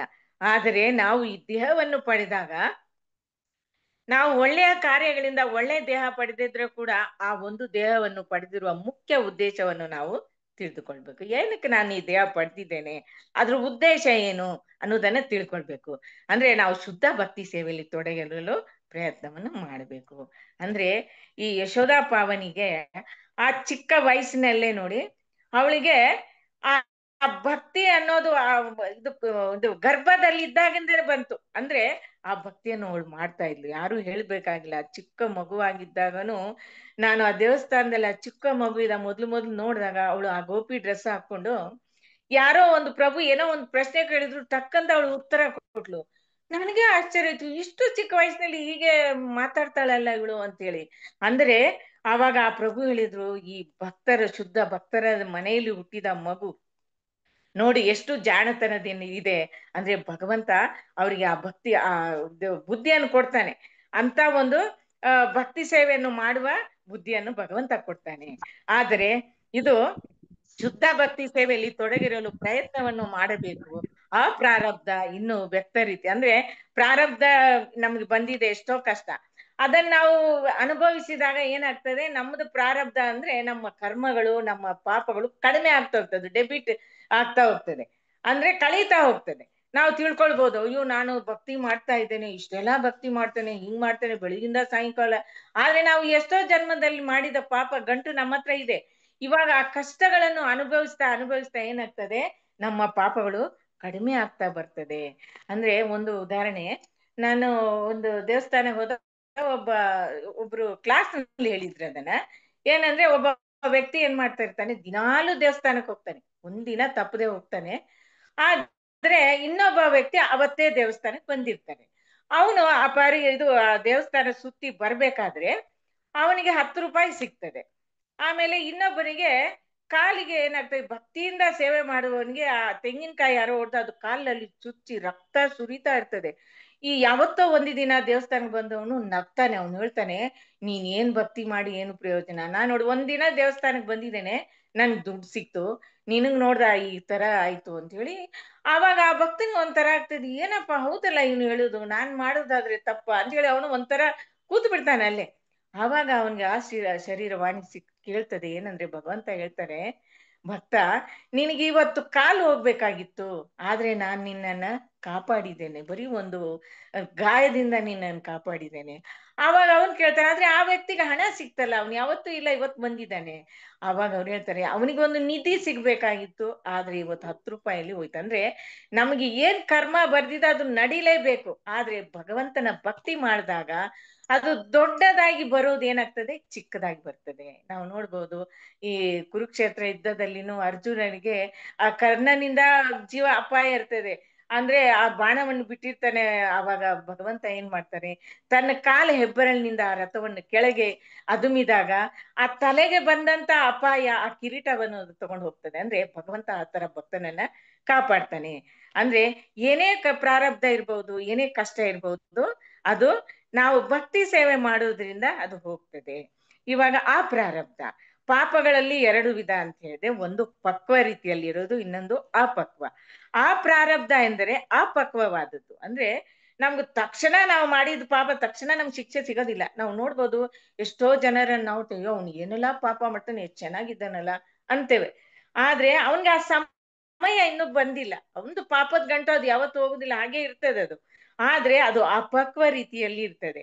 ಪಾಪ ಕರ್ಮದ ಪರಿಣಾಮ ಬಂದಿಲ್ಲ, ಆವೃತವಾಗಿದೆ ಅನ್ನುವುದನ್ನು ಇಲ್ಲಿ ಹೇಳ್ತಾರೆ. ಉದಾಹರಣೆ ಅಂದ್ರೆ, ಒಂದು ಬೀಜವನ್ನು ನಾವು ಭೂಮಿಯಲ್ಲಿ ಬಿತ್ತಿದ್ದೇವೆ, ಭೂಮಿಯಲ್ಲಿ ಇದೆ ಅಂತ ನಮ್ಗೆ ಗೊತ್ತು. ಆದ್ರೆ ಅದು ಇನ್ನು ಒಳಗಡೆ ಅದು ಪ್ರಾಸೆಸ್ ಆಗ್ತಾ ಇದೆ, ಅದು ಮೊಳಕಡೆ ಬಂದಿಲ್ಲ. ಆದ್ರೆ ಒಳಗೆ ಕಾರ್ಯ ಮಾಡ್ತಾ ಇದೆ. ಅದು ಇನ್ನು ಹೇಗೆ ಅದರ ಸಸಿ ಚಿಕ್ಕದಾಗಿ ಬರ್ತದೆ, ಮೊಳಕೆ ಹೊಡೆದು ಏನಿದೆಯೋ ನಮ್ಗೆ ಆಮೇಲೆ ಸಸಿ ನಮ್ಗೆ ಸಿಗ್ತದೆ. ಅದು ಪಾಪ ಕಾಣ್ತದೆ ಅವಾಗ, ಅಂದ್ರೆ ಮೊಳಕೆ ಹೊಡೆದು. ಅದಕ್ಕಿಂತ ಮೊದ್ಲು ಅದು ಏನಿದೆಯೋ ಅದು ಇನ್ನೂ ಕೂಡ ಮೊಳಕೆ ಹೊಡೆದಿಲ್ಲ ಎಂದು ನಾವು ತಿಳಿದುಕೊಳ್ಬೇಕು. ಅಂದ್ರೆ ಏನೆಲ್ಲಾ ಪಾಪ ನಾವು ಕಾರ್ಯ ಮಾಡ್ತಾ ಹೋಗ್ತೇವೋ, ನಮ್ಮ ಪಾಪ ಕಾರ್ಯಗಳು ಕೂಡ ನಮ್ಮ ಕರ್ಮದ ಅಕೌಂಟ್ ನಲ್ಲಿ, ಕರ್ಮದ ಖಾತೆಯಲ್ಲಿ ಸೇರ್ತಾ ಹೋಗ್ತದೆ. ನಾವು ಹುಟ್ಟಿದ ತಕ್ಷಣ ನಮ್ಮ ಅಕೌಂಟ್ ಓಪನ್ ಆಗ್ಬಿಡ್ತದೆ. ಅಲ್ಲಿ ಮೇಲೆ ಚಿತ್ರ ಇದು ಗುಪ್ತಾ ಬಂದು ಆ ಅಕೌಂಟ್ ಓಪನ್ ಮಾಡ್ತಾ ಕಂಪ್ಯೂಟರ್ ನಾವು ಮರ್ತು ಬಿಡ್ತೇವೆ ಏನೋ ಮಾಡಿದ್ ಪಾಪ, ಆದ್ರೆ ಅಲ್ಲಿ ಮರೆಯೋದಿಲ್ಲ. ಒಂದೊಂದು ರೆಕಾರ್ಡ್ ಆಗ್ತಾ ಹೋಗ್ತದೆ, ನಮ್ದು ಕ್ರೆಡಿಟ್ ಆಗ್ತಾ ಹೋಗ್ತಾನೆ ಇರ್ತದೆ. ಅಂದ್ರೆ ಹೇಗೆ ಬ್ಯಾಂಕ್ ನಲ್ಲಿ ನಮ್ಗೆ 2 ಇರ್ತದೆ, ಒಂದು ಡೆಬಿಟ್ ಒಂದು ಕ್ರೆಡಿಟ್. ಹಾಗೆ ನಾವು ಏನ್ ಮಾಡ್ತೇವೆ, ನಾವು ಎಷ್ಟು ಪಾಪ ಮಾಡ್ತೇವೋ ಅದೆಲ್ಲ ಜಮಾ ಆಗ್ತಾ ಹೋಗ್ತದೆ. ನಾವು ಎಷ್ಟು ಕಷ್ಟಗಳನ್ನ ಅನುಭವಿಸ್ತೇವೋ, ಪ್ರಾರಬ್ಧ ಅನುಭವಿಸ್ತೇವೆ, ಅದೆಲ್ಲ ಡೆಬಿಟ್ ಆಗ್ತಾ ಬರ್ತದೆ. ಅಂದ್ರೆ ಏನೆಲ್ಲಾ ಪಾಪಗಳನ್ನು ನಾವು ಮಾಡ್ತಾ ಬರ್ತೇವೋ, ವಿರುದ್ಧ ಕಾರ್ಯಗಳನ್ನು ಮಾಡ್ತಾ ಬರ್ತೇವೋ, ಅವು ನಮ್ಮ ಖಾತೆಯಲ್ಲಿ ಜಮಾ ಆಗ್ತದೆ. ಜಮಾ ಆದಾಗ ಯಾವೆಲ್ಲಾ ಪಾಪಗಳನ್ನು ನಾವು ಅನುಭವಿಸುತ್ತೇವೋ ಅವೆಲ್ಲ ಪ್ರಾರಬ್ಧ ಎಂದು ಕರೀತೇವೆ. ಕರ್ಮದ ಅಕೌಂಟ್ ನಲ್ಲಿ ಡೆಬಿಟ್ ಆಗ್ತಾ ಬರ್ತದೆ. ಅಂದ್ರೆ ನಾವು ನೋಡ್ಬೋದು ಎಷ್ಟೋ ಜನ್ಮದಲ್ಲಿ ಪಾಪ ಮಾಡಿದ್ದೆಲ್ಲ ನಮ್ಮ ಅಕೌಂಟ್ ನಲ್ಲಿ ಇರ್ತದೆ. ಅಂದ್ರೆ ಅದು ಹೋಗುದಿಲ್ಲ. ಆದ್ರೆ ಅದು ನಾವು ಇವಾಗ ಅನುಭವಿಸ್ತೇವೆ, ಕಷ್ಟಗಳನ್ನ ಅನುಭವಿಸ್ಬೇಕಾದ್ರೆ, ಆ ಪಾಪದ ಫಲಗಳನ್ನ ಅನುಭವಿಸ್ಬೇಕಾದ್ರೆ ಅದು ಖರ್ಚಾಗ್ತಾ ಬರ್ತದೆ. ಅಂದ್ಮೇಲೆ ಖರ್ಚಾಗ್ತಾ ಬರ್ತದೆ ಅನ್ನೋದನ್ನ ನಾವು ತಿಳಿದುಕೊಳ್ಬೇಕು. ನಾವು ಈ ಚಿಂತೆ ಮಾಡಬಾರ್ದು, ಇವು ನಂಗೆ ಕಷ್ಟ ಬರ್ತದೆ, ನಂಗೆ ಹೀಗಾಯ್ತು ಹಾಗಾಯ್ತು, ಅದ್ರ ಬಗ್ಗೆ ಇಲ್ಲ. ನನ್ನ ಕರ್ಮ ಕಳೀತಾ ಬರ್ತದೆ, ನನ್ನ ಪ್ರಾರಬ್ಧ ಕಳೀತಾ ಬರ್ತದೆ. ಅಂದ್ರೆ ಈ ಪಾಪಂ ಕೃತ್ಯಗಳಲ್ಲಿ 2 ಅದ, ಒಂದು ಪಕ್ವವಾಗಿರುವುದು ಮತ್ತು ಇನ್ನೊಂದು ಪಕ್ವಾವಸ್ಥೆಗೆ ಬಂದಿಲ್ಲದು. ಇವತ್ತು ನಾವು ಯಾವುದರಿಂದ ಸಂಕಟಗಳಿಗೆ ಒಳಗಾಗುತ್ತೇವೆ ಅವು ಫಲಕ್ಕೆ ಬಂದಿರುವಂತದ್ದು. ಪಾಪ ಕಾರ್ಯಗಳು ನಮ್ಮಲ್ಲಿ ಶೇಖರವಾಗಿರುವ ಯಾವ ಪಾಪ ಕೃತ್ಯಗಳು ಫಲವನ್ನು ನಾವು ಇನ್ನೂ ಅನುಭವಿಸುತ್ತಿಲ್ಲವೋ ಅವು ಅಪಕ್ವವಾಗಿರುವುದು. ನಮ್ಗೆ ಉದಾಹರಣೆ ಗೊತ್ತು, ಧೃತರಾಷ್ಟ್ರ ಅವರು ಕಣ್ಣಿಲ್ದೆ ಯಾಕೆ ಆದ್ರು ಅನ್ನೋದು. ಆಮೇಲೆ ಹೀಗೆ ಅನೇಕ ಅವರು ನಾವು ಅನುಭವಿಸ್ತಾರೆ ನೋಡ್ಬೋದು, ಎಷ್ಟೋ ಪಾಪಗಳನ್ನ ಅದರ ಫಲವನ್ನ ಅನುಭವಿಸ್ತಾರೆ. ಅಂದ್ರೆ ಈ ಪಾಪದ ಕುರಿತಾಗಿ ಕಪಿಲ ಮುನಿಗಳು ಹೇಳ್ತಾರೆ ತಮ್ಮ ತಾಯಿಗೆ.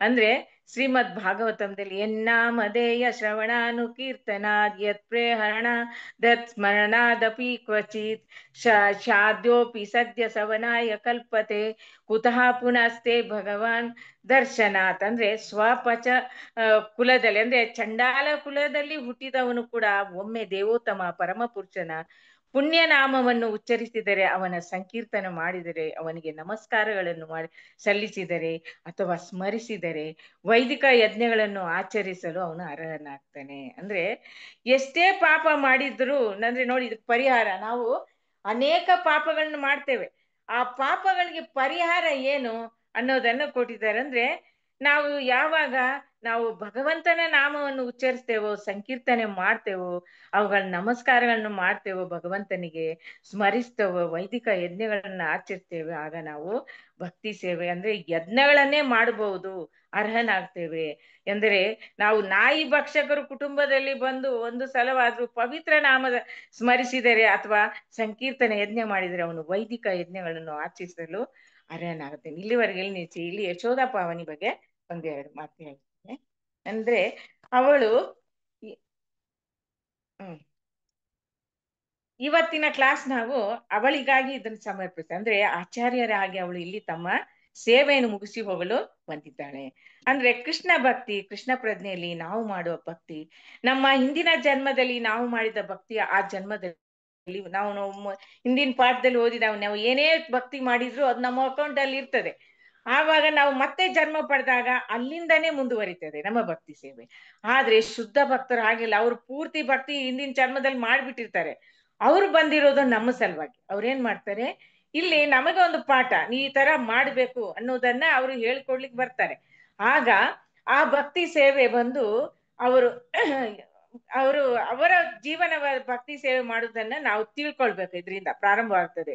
ಅಂದ್ರೆ ಯಶೋಧ ಪಾವನಿ ಸಹ ನಮಗೆ ಭಕ್ತಿ ಜೀವನದಲ್ಲಿ ಭಕ್ತಿಯನ್ನು ಯಾವಾಗಿನಿಂದ ಪ್ರಾರಂಭಿಸಬೇಕು ಅನ್ನೋದನ್ನ ನಮಗೆ ತಿಳಿಸಲು ಬಂದಿರ್ತಾರೆ. ನಾವು ತಿಳ್ಕೊಂಡಿರ್ತೇವೆ 50 ವರ್ಷ 60 ವರ್ಷ ಆದ್ಮೇಲೆ ನಮ್ದು ಎಲ್ಲಾ ಮುಗಿದ ಮೇಲೆ ಏನೋ ಮಗಳು ಮೊಮ್ಮಗಳು ಎಲ್ಲಾ ಕೆಲಸ ಮುಗಿದ್ಮೇಲೆ ನಾನು ಭಕ್ತಿಗೆ ಬರ್ತೇನೆ, ಅಲ್ಲಿವರೆಗೂ ನಾನು ಬರುದಿಲ್ಲ ಅಂತೇವೆ. ಆದ್ರೆ ನೋಡಿ ಎಷ್ಟು ಫಾಸ್ಟ್ ಆಗಿ, ಒಂದು ಚುರುಕಾಗಿ, ಎಷ್ಟು ಇದಾಗಿ ಅವಳು ಭಕ್ತಿ ಸೇವೆ ಮಾಡಿದ್ಲು. ಅದ್ರಲ್ಲೇ ಗೊತ್ತಾಗ್ತದೆ ಅವಳು ಹೇಗೆ ಆ ಭಕ್ತಿ ಸೇವೆಯಲ್ಲಿ ನಿರತಳಾದ್ಲು. ನಾವು ಅವಳ ಬಗ್ಗೆ ಮಾತಾಡೋದು ದೊಡ್ಡದಲ್ಲ, ಅವಳ ಬಗ್ಗೆ ಹೇಳೋದು ದೊಡ್ಡದಲ್ಲ, ಆದ್ರೆ ನಾವು ಅದನ್ನ ಅನುಸರಿಸಬೇಕು ಯಾವಾಗ್ಲೂ. ಈ ಆಚಾರ್ಯರುಗಳು, ನಾವು ಹಿಂದಿನ ಪಾಠದಲ್ಲಿ ತಿಳ್ಕೊಳ್ಳದೆ ಆಚಾರ್ಯರು ಹೇಗೆ ಭಕ್ತಿ ಮಾಡ್ತಾರೆ ಆ ಭಕ್ತಿಯನ್ನ ನಾವು ಅನುಸರಿಸಬೇಕು. ಅವರು ನಡೆದ ಮಾರ್ಗದಲ್ಲಿ ನಾವು ನಡಿಬೇಕು. ಅದು ಒಂದು ಪಾಠ ನಮ್ಗೆ. ಇವಾಗ ನಾವು ಮೊದ್ಲೇ ಗೊತ್ತು, ಯಶೋಧ ಪಾವನಿ ಗರ್ಭದಲ್ಲಿದ್ದಾಗ ಗುರು ಮಹಾರಾಜರ ಆಶೀರ್ವಾದ ಅವಳಿಗೆ ಸಿಕ್ಕಿತ್ತು. ಶುದ್ಧ ಭಕ್ತರಾದ ಗುರು ಮಹಾರಾಜ ಆಶೀರ್ವಾದ ಸಿಕ್ಕಿದ್ರಿಂದ ಅವಳು ಭಕ್ತಿಯಲ್ಲಿ ಅಷ್ಟು ಒಂದು ಫಾಸ್ಟ್, ಅಷ್ಟು ಒಂದು ಚುರುಕಾಗಿದ್ದಳು ಭಕ್ತಿ ಸೇವೆಯಲ್ಲಿ. ಅಂದ್ರೆ ಈ ಪ್ರಹ್ಲಾದ್ ಮಹಾರಾಜ ಹೇಗೆ ನಾವು ನೋಡಿದ್ದೇವೆ, ಆ ಚಿಕ್ಕ ಮಗು ಇದ್ದಾಗ ಹೇಗೆ ಭಕ್ತಿ ಬಗ್ಗೆ ಹೇಳ್ತಾನೆ, ಆ ತರ ಅವಳು ಭಕ್ತಿ ಮಾಡಿದ್ಲು. ಅಂದ್ರೆ ಇವಾಗ ಅಂಬರೀಷ್ ಮಹಾರಾಜ ನಾವು ನೋಡ್ಬೋದು, 9 ಬಗೆಯ ಭಕ್ತಿ ಸೇವೆಯನ್ನು ಕೂಡ ಅವರು ಮಾಡಿದ್ರು.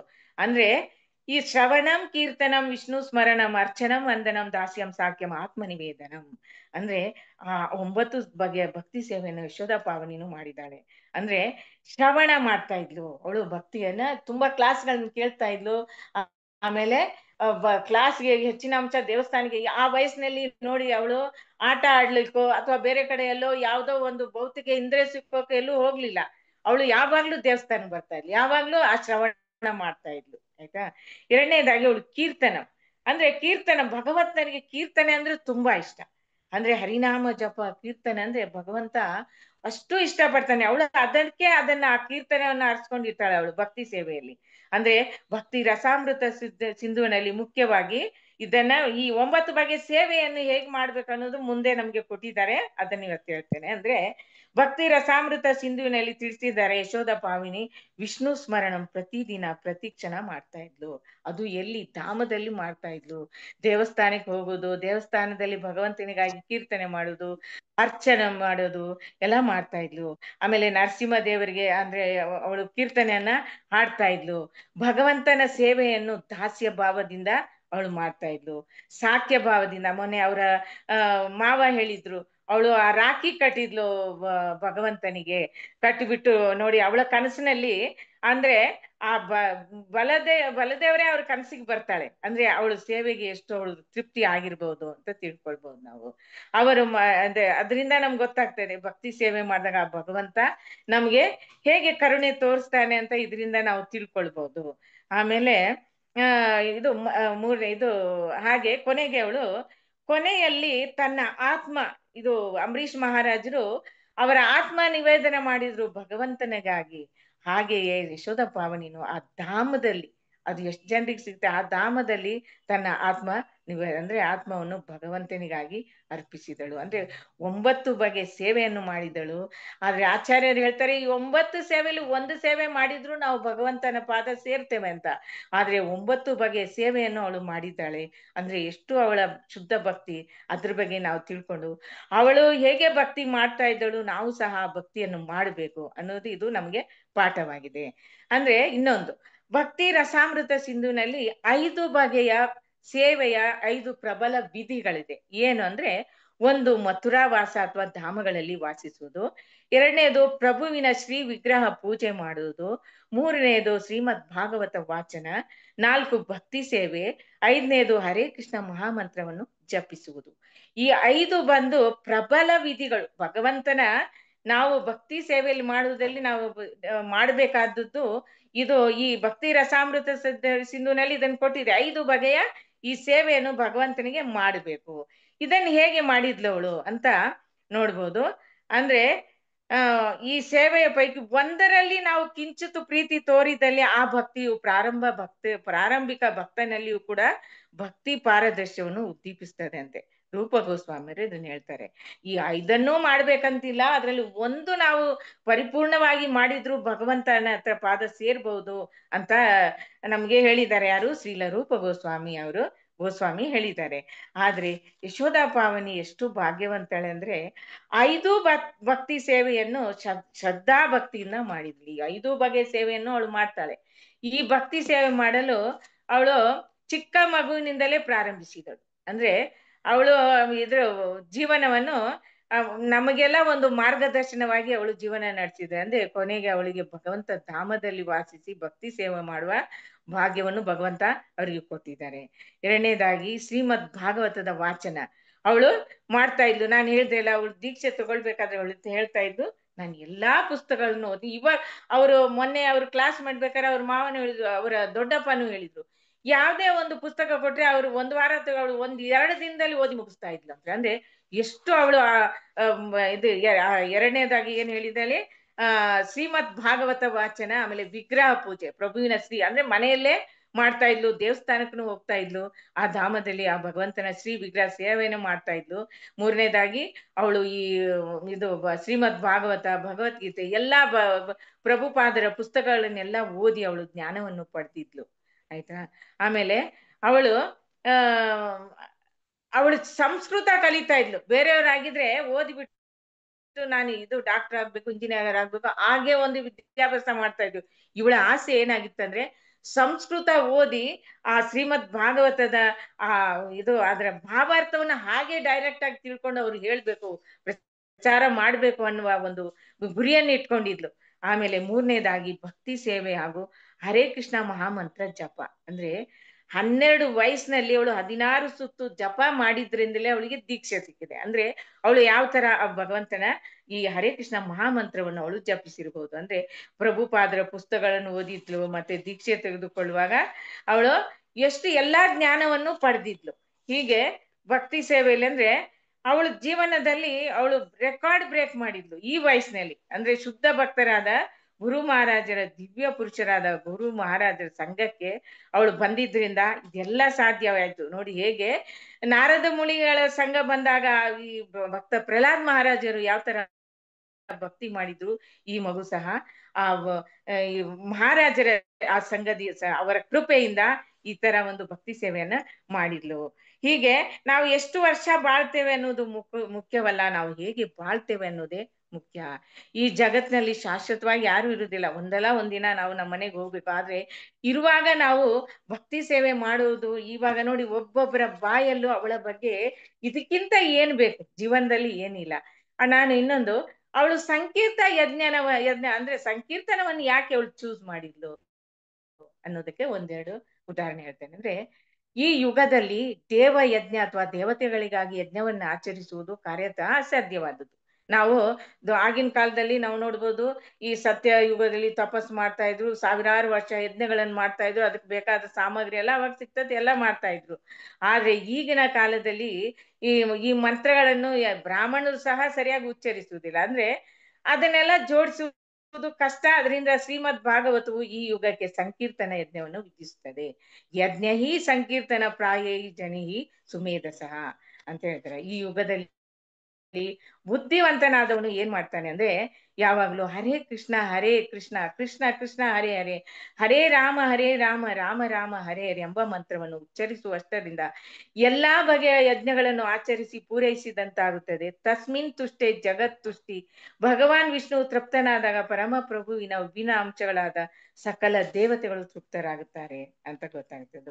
ನಾವು ನೋಡ್ಬೋದು ಉದಾಹರಣೆ, ಭಗವಂತನಿಗಿಂತ ಭಗವಂತನ ನಾಮ ಸಂಕೀರ್ತನೆ ಉನ್ನತವಾದದ್ದು. ಅದಕ್ಕೆ ಉದಾಹರಣೆ ಏನಾಗ್ತದೆ ಏನಂದ್ರೆ, ಒಂದ್ಸಲ ಶ್ರೀರಾಮ ಬಂದು ಅವ್ರು ತಿಳ್ಕೊಳ್ತಾರೆ, ನನ್ನ ಹೆಸರು ಬರೆದು ಆ ಕಲ್ಲನ್ನ ಸಮುದ್ರ ಸಮುದ್ರದಲ್ಲಿ ಹಾಕಿದಾಗ ತೇಲ್ತದೆ.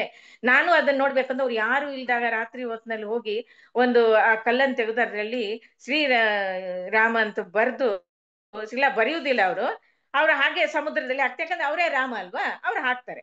ಹಾಕಿದ್ಕೊಳ್ಳೆ ಅದು ಸಡನ್ ಆಗಿ ನೀರೊಳಗೆ ಹೋಗ್ಬಿಡ್ತದೆ. ಅವಾಗ ಇದನ್ನ ಹನುಮಂತ ನೋಡ್ತಾ ಇರ್ತಾರೆ. ಅವ್ರೇನ್ ಮಾಡ್ತಾರೆ, ಬರ್ತಾರೆ, ಬಂದ್ಬಿಟ್ಟು ಹೇಳ್ತಾರೆ, ಇವರು ತರ ನಿಂತು ಬಿಡ್ತಾರೆ. ಭಗವಂತ ಇದು ಲೀಲೆ, ಭಗವಂತನ ಗೊತ್ತು, ಒಬ್ಬ ಭಕ್ತ ಹೇಳ್ಬೇಕಂದಲ್ಲ, ಅದು ಭಕ್ತನ ಮಹಿಮೆಗಾಗಿ ಈ ಲೀಲೆ ಮಾಡ್ತಾರೆ. ಆವಾಗ ಹನುಮಂತ ಬಂದು ಹೇಳ್ತಾನೆ, ಭಗವಂತ ನಾನು ಹೇಳ ಏನು ಅಂತ. ಸರಿ ಅಂತ ಅವಾಗ ಹೇಳ್ತಾರೆ, ನಿಮಗಿಂತ ನಿಮ್ಮ ನಾಮ ಬಂದು ತುಂಬಾ ಉನ್ನತವಾದು ಅಂತ ಹೇಳ್ತಾರೆ. ಅಂದ್ರೆ ನಿಮಗಿಂತ ನಿಮ್ಮ ನಾಮ ಶ್ರೇಷ್ಠವಾದದ್ದು, ಅದಕ್ಕೆ ಅದು ತೇಲ್ತದೆ ಎಂದು ಈ ಉದಾಹರಣೆಯಿಂದ ನಮ್ಗೆ ನಾಮದ ಮಹತ್ವ ಗೊತ್ತಾಗ್ತದೆ. ಅಂದ್ರೆ ಈ ಕಲಿಯುಗದಲ್ಲಿ ಕೀರ್ತನೆ ವಿನ ಆತ್ಮ ಸಾಕ್ಷಾತ್ಕಾರ ಅಥವಾ ಜೀವನದ ಪರಿಪೂರ್ಣತೆಯ ಬೇರೆ ಯಾವ ವಿಧಾನವನ್ನು ಕೈಗೊಳ್ಳಲು ಆಗುವುದಿಲ್ಲ. ಈ ಯುಗದಲ್ಲಿ ಕೀರ್ತನೆಯೇ ಅತ್ಯವಶ್ಯಕವಾದುದು ಅನ್ನೋದನ್ನ ಆ ಯಶೋಧ ಪಾವನಿ ಎಷ್ಟು ಮಗುವಾಗಿದ್ದಾಗಲೇ ತಿಳ್ಕೊಂಡ್ಬಿಟ್ಲು.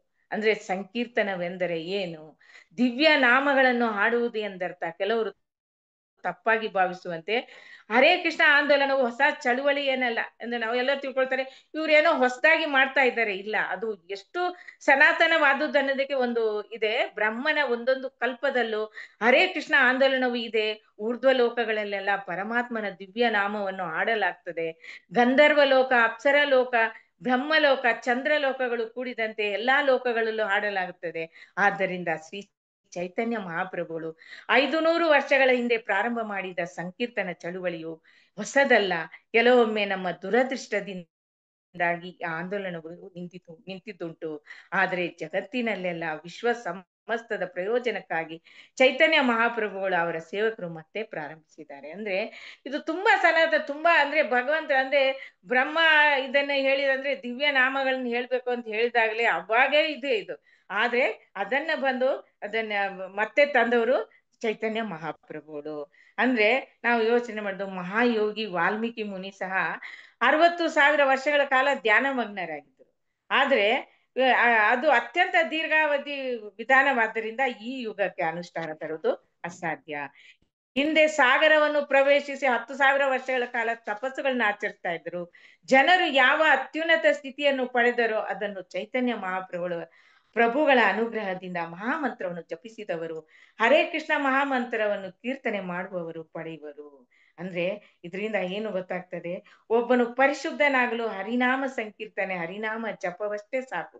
ಇದನ್ನು ಬಿಟ್ಟರೆ ಬೇರೆ ಮಾರ್ಗವಿಲ್ಲ, ಬೇರೆ ಮಾರ್ಗವಿಲ್ಲ, ಬೇರೆ ಮಾರ್ಗವಿಲ್ಲ ಅಂತ ಚೈತನ್ಯ ಮಹಾಪ್ರಭುಗಳು ನಮ್ಗೆ ಹೇಳಿದ್ದಾರೆ. ಅದನ್ನ ಈ ಯಶೋಧ ಪಾವನಿಯಿಂದ ನಾವು ಕಲ್ತುಕೊಳ್ಬೇಕು. ಅಂದ್ರೆ ಯಾವಾಗಲೂ ಏನೇ ಆಗ್ಲಿ ಅವಳು ಆ ಕೀರ್ತನೆಗೆ ಮೊದಲ ಸ್ಥಾನವನ್ನು ಕೊಟ್ಟಳು. ಅಂದ್ರೆ ಅಲ್ಲಿ ಹೋಗಿ ಅವಳು ಹಾಡ್ತಾ ಇದ್ಲು. ನಾವು ನೋಡ್ಬೋದು ಸನಾತನ ಬಲದೇವ್ ಆ ಪ್ರಭುವಿನ ಅಲ್ಲಿಂದ ಬಂದು ಅವಳು ಆ ಕೀರ್ತನೆ ಹಾಡಿದಳು. ಅಂದ್ರೆ ಆ ಕೀರ್ತನೆ ಬಗ್ಗೆ ಅವಳು ಎಷ್ಟು ತಿಳ್ಕೊಂಡಿದ್ದಾಳೆ ಅಂತ. ಪ್ರತಿಯೊಂದು ಕೀರ್ತನೆ ನಾವು ಮಾಡ್ಬೇಕಾದ್ರೆ ಅವಳನ್ನು ನೆನ್ಸ್ಕೊಳ್ಬೇಕು. ನಾವು ಸಹ ಕೀರ್ತನೆ ಮಾಡಿ, ಬರೀ ಕೀರ್ತನೆ ಅಲ್ಲ, ಭಗವಂತನ ಈ 5 ಇದು ಪ್ರಬಲ ವಿಧಗಳನ್ನು ಅನುಸರಿಸ್ಬೇಕು. 9 ಬಗೆ ಸೇವೆಯನ್ನು ನಾವು ಮಾಡ್ಬೇಕು. ಆಮೇಲೆ ಅದಕ್ಕಾಗಿ ನಾವು ನಮ್ಗೆ ವಯಸ್ಸಾಗ್ಬೇಕು, ಎಲ್ಲಾ ನಮ್ದು ಮುಗಿಬೇಕು ಅಂತ ಕಾಯ್ಬಾರ್ದು ಅನ್ನೋದನ್ನ ಮೆಸೇಜ್ ಅನ್ನ ಅವಳು ನಮಗ್ ಕೊಟ್ಟಿದ್ದಾಳೆ. ಅಂದ್ರೆ ಇದು ಭಗವಂತನ ಪಾದ ಸೇರ್ಲಿಕ್ಕೆ ಯಾವುದೇ ವಯಸ್ಸು, ಅದು ಈ ವಯಸ್ಸಂತಲ್ಲ, ಯಾವ ವಯಸ್ಸಿನಲ್ಲಾದ್ರೂ ಹೋಗ್ಬೋದು. ಆದ್ರೆ ನಾವು ಪ್ರತಿ ಕ್ಷಣ ಭಗವಂತನ ಬಗ್ಗೆ ನಾವು ಸ್ಮರಣೆ ಮಾಡ್ತಾ ಇರ್ಬೇಕು. ಆ ಸಮಯಕ್ಕಾಗಿ ಕಾಯ್ತಾ ಇರ್ಬೇಕು ನಾವು. ಅಂದ್ರೆ ಮುಕ್ತಿ ಯಾವಾಗ್ಲೂ ಆವಾಗಿನ ಕಾಲದಲ್ಲಿ ಋಷಿ ಮುನಿಗಳೆಲ್ಲ ಎಷ್ಟೋ ವರ್ಷ ತಪಸ್ ಮಾಡ್ತಾ ಇದ್ರಂತೆ ಮುಕ್ತಿಗಾಗಿ. ಆದ್ರೂ ಅವ್ರಿಗೆ ಮುಕ್ತಿ ಸಿಗ್ತಾ ಇರ್ಲಿಲ್ಲ. ಆದ್ರೆ ಆ ಶುದ್ಧ ಭಕ್ತ ಯಾರು ಭಕ್ತಿ ಸೇವೆ ಮಾಡ್ತಾ ಇರ್ತಾನೋ, ಯಾವಾಗ್ಲೂ ಈ ಭಗವಂತನ ನಾಮ ಸ್ಮರಿಸ್ತಾ ಇರ್ತಾನೋ, ಸಂಕೀರ್ತನೆ ಮಾಡ್ತಾ ಇರ್ತಾನೋ, ಅವನಿಗಾಗಿ ಬಂದು ಮುಕ್ತಿ ಬಾಗ್ಲಲ್ಲಿ ಕಾಯ್ತದಂತೆ. ಅವನು ಆ ಮುಕ್ತಿಗೂ ನೋಡಿ ಆ ಶುದ್ಧ ಭಕ್ತನನ್ನು ಕರ್ಕೊಂಡು ಹೋಗ್ಲಿಕ್ಕೆ ಎಷ್ಟು ಕಾತರವಾಗಿರ್ತಂದ್ರೆ, ಅಷ್ಟು ಇಷ್ಟ ಪಡ್ತಂದ್ರೆ ಆ ಭಗವಂತನ ಈ ಭೂಲೋಕದಲ್ಲಿ ನಾವು ಎಷ್ಟು ಕಷ್ಟ ಪಡ್ತೇವೆ. ದುಃಖಾಲಯಂ ಆಶಾಶ್ವತಂ ಅಂತಾರೆ ಈ ಜಗತ್ನಲ್ಲಿ. 100 ದಿನ ಇದ್ರು ಅಷ್ಟೇ, 100 ವರ್ಷ ಇದ್ರು ಅಷ್ಟೇ. ಅಂದ್ರೆ ಆ ದುಃಖವಂತಾನೆ ನಾವು ಅನುಭವಿಸ್ತೇವೆ. ಆದ್ರೆ ಭಗವಂತನ ಪಾದದಲ್ಲಿ ನಾವು ಸೇರಿದಾಗ ಅಲ್ಲಿ ಬರೀ ನಮಗೆ ಸಂತೋಷವೇ. ಆ ಭಗವಂತ ನಾನು ಕೀರ್ತನೆ ಮಾಡುತ್ತಾ ಹಾಡುತ್ತಾ ಅಲ್ಲಿ ಭಕ್ತಿ ಸೇವೆಯನ್ನು ಮಾಡಿಕೊಂಡು ನಾವಲ್ಲಿ ಇರ್ಬಹುದು. ಆ ಸುಖ ಬಂದು ನಮಗೆ ಸಿಗ್ಬೇಕಂದ್ರೆ ನಾವು ನಮ್ಮ ಜೀವನದಲ್ಲಿ ಇಲ್ಲಿ ಭಕ್ತಿ ಸೇವೆ ಮಾಡ್ಬೇಕು. ಭಗವಂತ ನಮಗೆ ಇಲ್ಲಿ ಕಳ್ಸಿರೋದು ಅದಕ್ಕಾಗಿನೇ. ನೀವು ನನ್ನನ್ನು ಬಿಟ್ಟು ದೂರವಾಗಿದ್ದಾರೆ. ಇವಾಗ ಕಳೆದು ಹೋದ ಮಗುವಿಗಾಗಿ ಹೇಗೆ ತಂದೆ ಕಾತರಿಸ್ತಾನೆ, ಎಲ್ಲಿ ತನ್ನ ಮಗು ಮತ್ತೆ ಮರಳಿ ಸಿಗ್ತದ ಅಂತ ಅವನು, ಆ ತರ ಭಗವಂತ ನಾವು ಯಾವತ್ತು ಅವರ ಗೋಲಕ ಧಾಮಕ್ಕೆ ಬರ್ತೇವೆ ಅಂತ ಒಂದೊಂದು ಕ್ಷಣ ನಮಗಾಗಿ ಕಾಯ್ತಾರೆ. ಅದಕ್ಕೆ ನಮಗೆ ಸಂದರ್ಭ ಕೊಟ್ಟಿದ್ದಾರೆ. ಈ ಭಕ್ತಿ ಸೇವೆ ಮಾಡ್ಬೇಕು. ಇದನ್ನ ನಾವು ಈ ಯಶೋಧ ಪಾವನಿಯಿಂದ ನಾವು ತಿಳಿದುಕೊಂಡು ಭಕ್ತಿ ಸೇವೆಯಲ್ಲಿ ನಿರತರಾಗ್ಬೇಕು ಅಂತ ಕೇಳ್ಕೊಳ್ತೇನೆ. ಇವತ್ತು ನನಗೆ ಮಾತನಾಡಲು ಅವಕಾಶ ಕೊಟ್ಟ ಎಲ್ಲಾ ವೈಷ್ಣವರಿಗೂ ನನ್ನ ಹೃತ್ಪೂರ್ವಕ ವಂದನೆಗಳನ್ನು ಅರ್ಪಿಸುತ್ತಾ ನನ್ನ ಮಾತುಗಳನ್ನು ನಿಲ್ಲಿಸಿದ್ದೇನೆ. ಜೈ ಶೀಲ ಪ್ರಭುಪಾದ್, ಜೈ ಶೀಲ ಗುರುದೇವ್. ಹರೇ ಕೃಷ್ಣ. ಹರೇ ಕೃಷ್ಣ ಮಾತಾಜಿ, ತುಂಬಾ ಧನ್ಯವಾದಗಳು ಮಾತಾಜಿ. ಇವತ್ತಿನ ಭಕ್ತಿರಸಾಮೃತ ಸಿಂಧು ಮತ್ತೆ ಯಶೋಧ ಪಾವನಿ ಮಾತಾಜಿ ಬಗ್ಗೆ ತುಂಬಾ ಚೆನ್ನಾಗಿ ಹೇಳಿದ್ರಿ ಮಾತಾಜಿ. ಅವ್ರು 12 ವರ್ಷಕ್ಕೆ ದೀಕ್ಷೆ ತಗೋತಾರೆ ಅಂದ್ರೆ ಬಹಳ ಗ್ರೇಟ್ ಮಾತಾಜಿ. ಅವಾಗ್ಲೇ ಅವರು ಎಲ್ಲ ಪ್ರಭುಪಾದ್ರ ಬುಕ್ಸ್ ಎಲ್ಲ ಓದಿದ್ದಾರೆ. ಭಾಗವತಂ, ಭಗವದ್ಗೀತೆ ಅಂದ್ರೆ ತುಂಬಾ ಗ್ರೇಟ್ ಮಾತಾಜಿ. ಆ ಮಾತಾಜಿ ಹೇಳಕ್ಕೆ ನಮ್ಗೆ ಒಂಥರ ಇದನ್ಸುತ್ತೆ ಮಾತಾಜಿ. ನಾವು ಅವ್ರ ಮುಂದೆ ಏನು ಅಲ್ಲ ಅನ್ಸುತ್ತೆ ಮಾತಾಜಿ. ಯಮುನಾ ಪಾವನಿ ಮಾತಾಜಿ ಮುಂದೆ ಅಪ್ಪ ತುಂಬಾ ಒಳ್ಳೆ ಹುಡುಗಿನ ಕಳ್ಕೊಂಡ್ವಿ ಅನ್ಸುತ್ತೆ ಮಾತಾಜಿ. ಕೀರ್ತನ ಆಗ್ಲಿ ಎಷ್ಟ್ ಚೆನ್ನಾಗಿ ಹಾಡ್ತಾ ಇದ್ರು ಅಂತ ನೀವೆಲ್ಲ ಒಂದ್ ವಾರದಿಂದ ಸೋಮವಾರದಿಂದಾನು ಹೇಳ್ತಾ ಇದ್ರೆ ಎಂತ ಮಾತಾಜಿ ಮಿಸ್ ಆದ್ವಿ ಅನ್ಸುತ್ತೆ ಮಾತಾಜಿ. ಹರೇ ಕೃಷ್ಣ. ತುಂಬಾ ಚೆನ್ನಾಗಿ ಹೇಳಿದ್ರಿ ಮಾತಾಜಿ. ಹರೇ ಕೃಷ್ಣ. ತುಂಬಾ ಧನ್ಯವಾದಗಳು ಮಾತಾಜಿ. ಹರೇ ಕೃಷ್ಣ ಮಾತಾಜಿ. ಅವರು ಅದೇ ಹೆಂಗ್ ಹೋಗಿದ್ ಮಾತಾಜಿ? ಚೆನ್ನಾಗಿತ್ತಿಲ್ವಾ? ಹುಷಾರಿತ್ತಿಲ್ವಾ ಏನು? ಹಾ ಮಾತಾಜಿ, ಹುಷಾರಿದ್ದಿಲ್ಲ ಅಂತ ಮಾತಾಜಿ. ಹರೇ ಕೃಷ್ಣ. ಎಷ್ಟು ವರ್ಷ ಆಗಿತ್ತು ಅವ್ರಿಗೆ? 19 ವರ್ಷ ಇರ್ಬೇಕು ಮಾತಾಜಿ. ಸರಿ. ಹಾ ಮಾತಾಜಿ. ಹರೇ ಕೃಷ್ಣ ಮಾತಾಜಿ. ವಿನೀತಾ ಕೀರ್ತಿದ ಮಾತಾಜಿ, ತುಂಬಾ ಧನ್ಯವಾದಗಳು ಮಾತಾಜಿ ನಿಮ್ಗೆ. ಹರೇ ಕೃಷ್ಣ. ಇವತ್ತಿನ ಪ್ರವಚನ ನಡೆಸಿಕೊಟ್ಟಿದ್ದಕ್ಕೆ ಹರೇ ಕೃಷ್ಣ. ಈಗ ನರಸಿಂಹ ಪ್ರಣತಿ ಮಾತಾಜಿ, ನರಸಿಂಹ ಪ್ರಣತಿ ಹಾಡ್ತೀರಾ? ಹರೇ ಕೃಷ್ಣ. ಯಾರು ಹಾಡಿಲ್ವೋ ಅವ್ರು ಸ್ವಲ್ಪ ಹಾಡಕ್ ಪ್ರಯತ್ನ ಪಡಿ ಮಾತಾಜಿ. ಹರೇ ಕೃಷ್ಣ.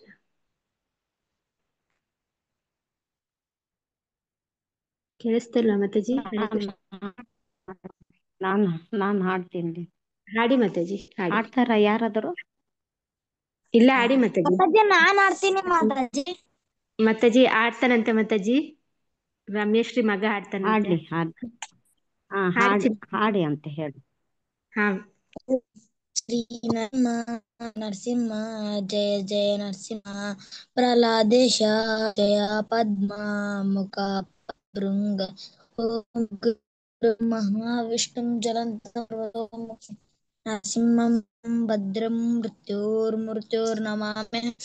ನಮಸ್ತೆ ನರಸಿಂಹಾಯ, ನಮಸ್ತೆ ನರಸಿಂಹಾಯ, ಪ್ರಹ್ಲಾದಲಾದಾಯಿನೇ,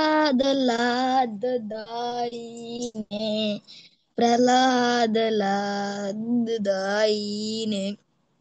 ಹಿರಣ್ಯಕಾಶಿಪೂರ್ವಕ್ಷಃ, ಹಿರಣ್ಯಕಾಶಿಪೂರ್ವಕ್ಷಃ, ಶಿಲಟಂಕನಕಾಲಾಯೇ, ಶಿಲಟಂಕನಕಾಲಾಯೇ, ಇತೋ ನರಸಿಂಹ ಪರತೋ ನರಸಿಂಹ, ಇತೋ ನರಸಿಂಹ ಪರತೋ ನರಸಿಂಹ, ಯತೋ ಯತೋ ಯಾಮಿ ತತೋ ನರಸಿಂಹ, ಯತೋ ಯತೋ ಯಾಮಿ ತತೋ ನರಸಿಂಹ, ಬಹಿರ್ನರಸಿಂಹ ಹೃದಯೇ ನರಸಿಂಹ, ಬಹಿರ್ನರಸಿಂಹ ಹೃದಯೇ ನರಸಿಂಹ, ತವ ಕರ ಕಮಲವರೇ ನಾಕಂ ಅದ್ಭುತ ಶೃಂಗಾರಂ, ತವ ಕರ ಕಮಲವರೇ ನಾಕಂ ಅದ್ಭುತ ಶೃಂಗಾರಂ, ದಾಲಿತ ಹಿರಣ್ಯಕಶಿಪು ತನುಭೃಂಗ, ಕೇಶವಧೃತ ನರಹರಿ ರೂಪ, ಜಯ ಜಗದೀಶ ಹರೇ, ಜಯ ಜಗದೀಶ ಹರೇ, ಜಯ ಲಕ್ಷ್ಮೀ ನರಸಿಂಹ, ಜಯ ಅನಂತ ದೇ, ಜಯ ಜಯ जय जय प्रभुपाद प्रभुपाद जय जय गुरुदेव गुरुदेव निताय गौर हरि बोल हरि बोल हरि बोल। जय श्री वीर विघ्न विनायक नरसिंह स्वामी भगवान की जय। हरे कृष्ण माताजी। ಹರೇ ಕೃಷ್ಣ ಪ್ರಭುಜಿ, ತುಂಬಾ ಧನ್ಯವಾದಗಳು ಪ್ರಭುಜಿ. ನಿಮ್ಮ ಹೆಸರೇನು ಹೇಳ್ರಿ? ಹರೇ ಕೃಷ್ಣ. ಮಧುಸೂದನ್ ರೆಡ್ಡಿ ಮಾತಾಜಿ. ಹಾ ಹೌದು, ಹರೇ ಕೃಷ್ಣ.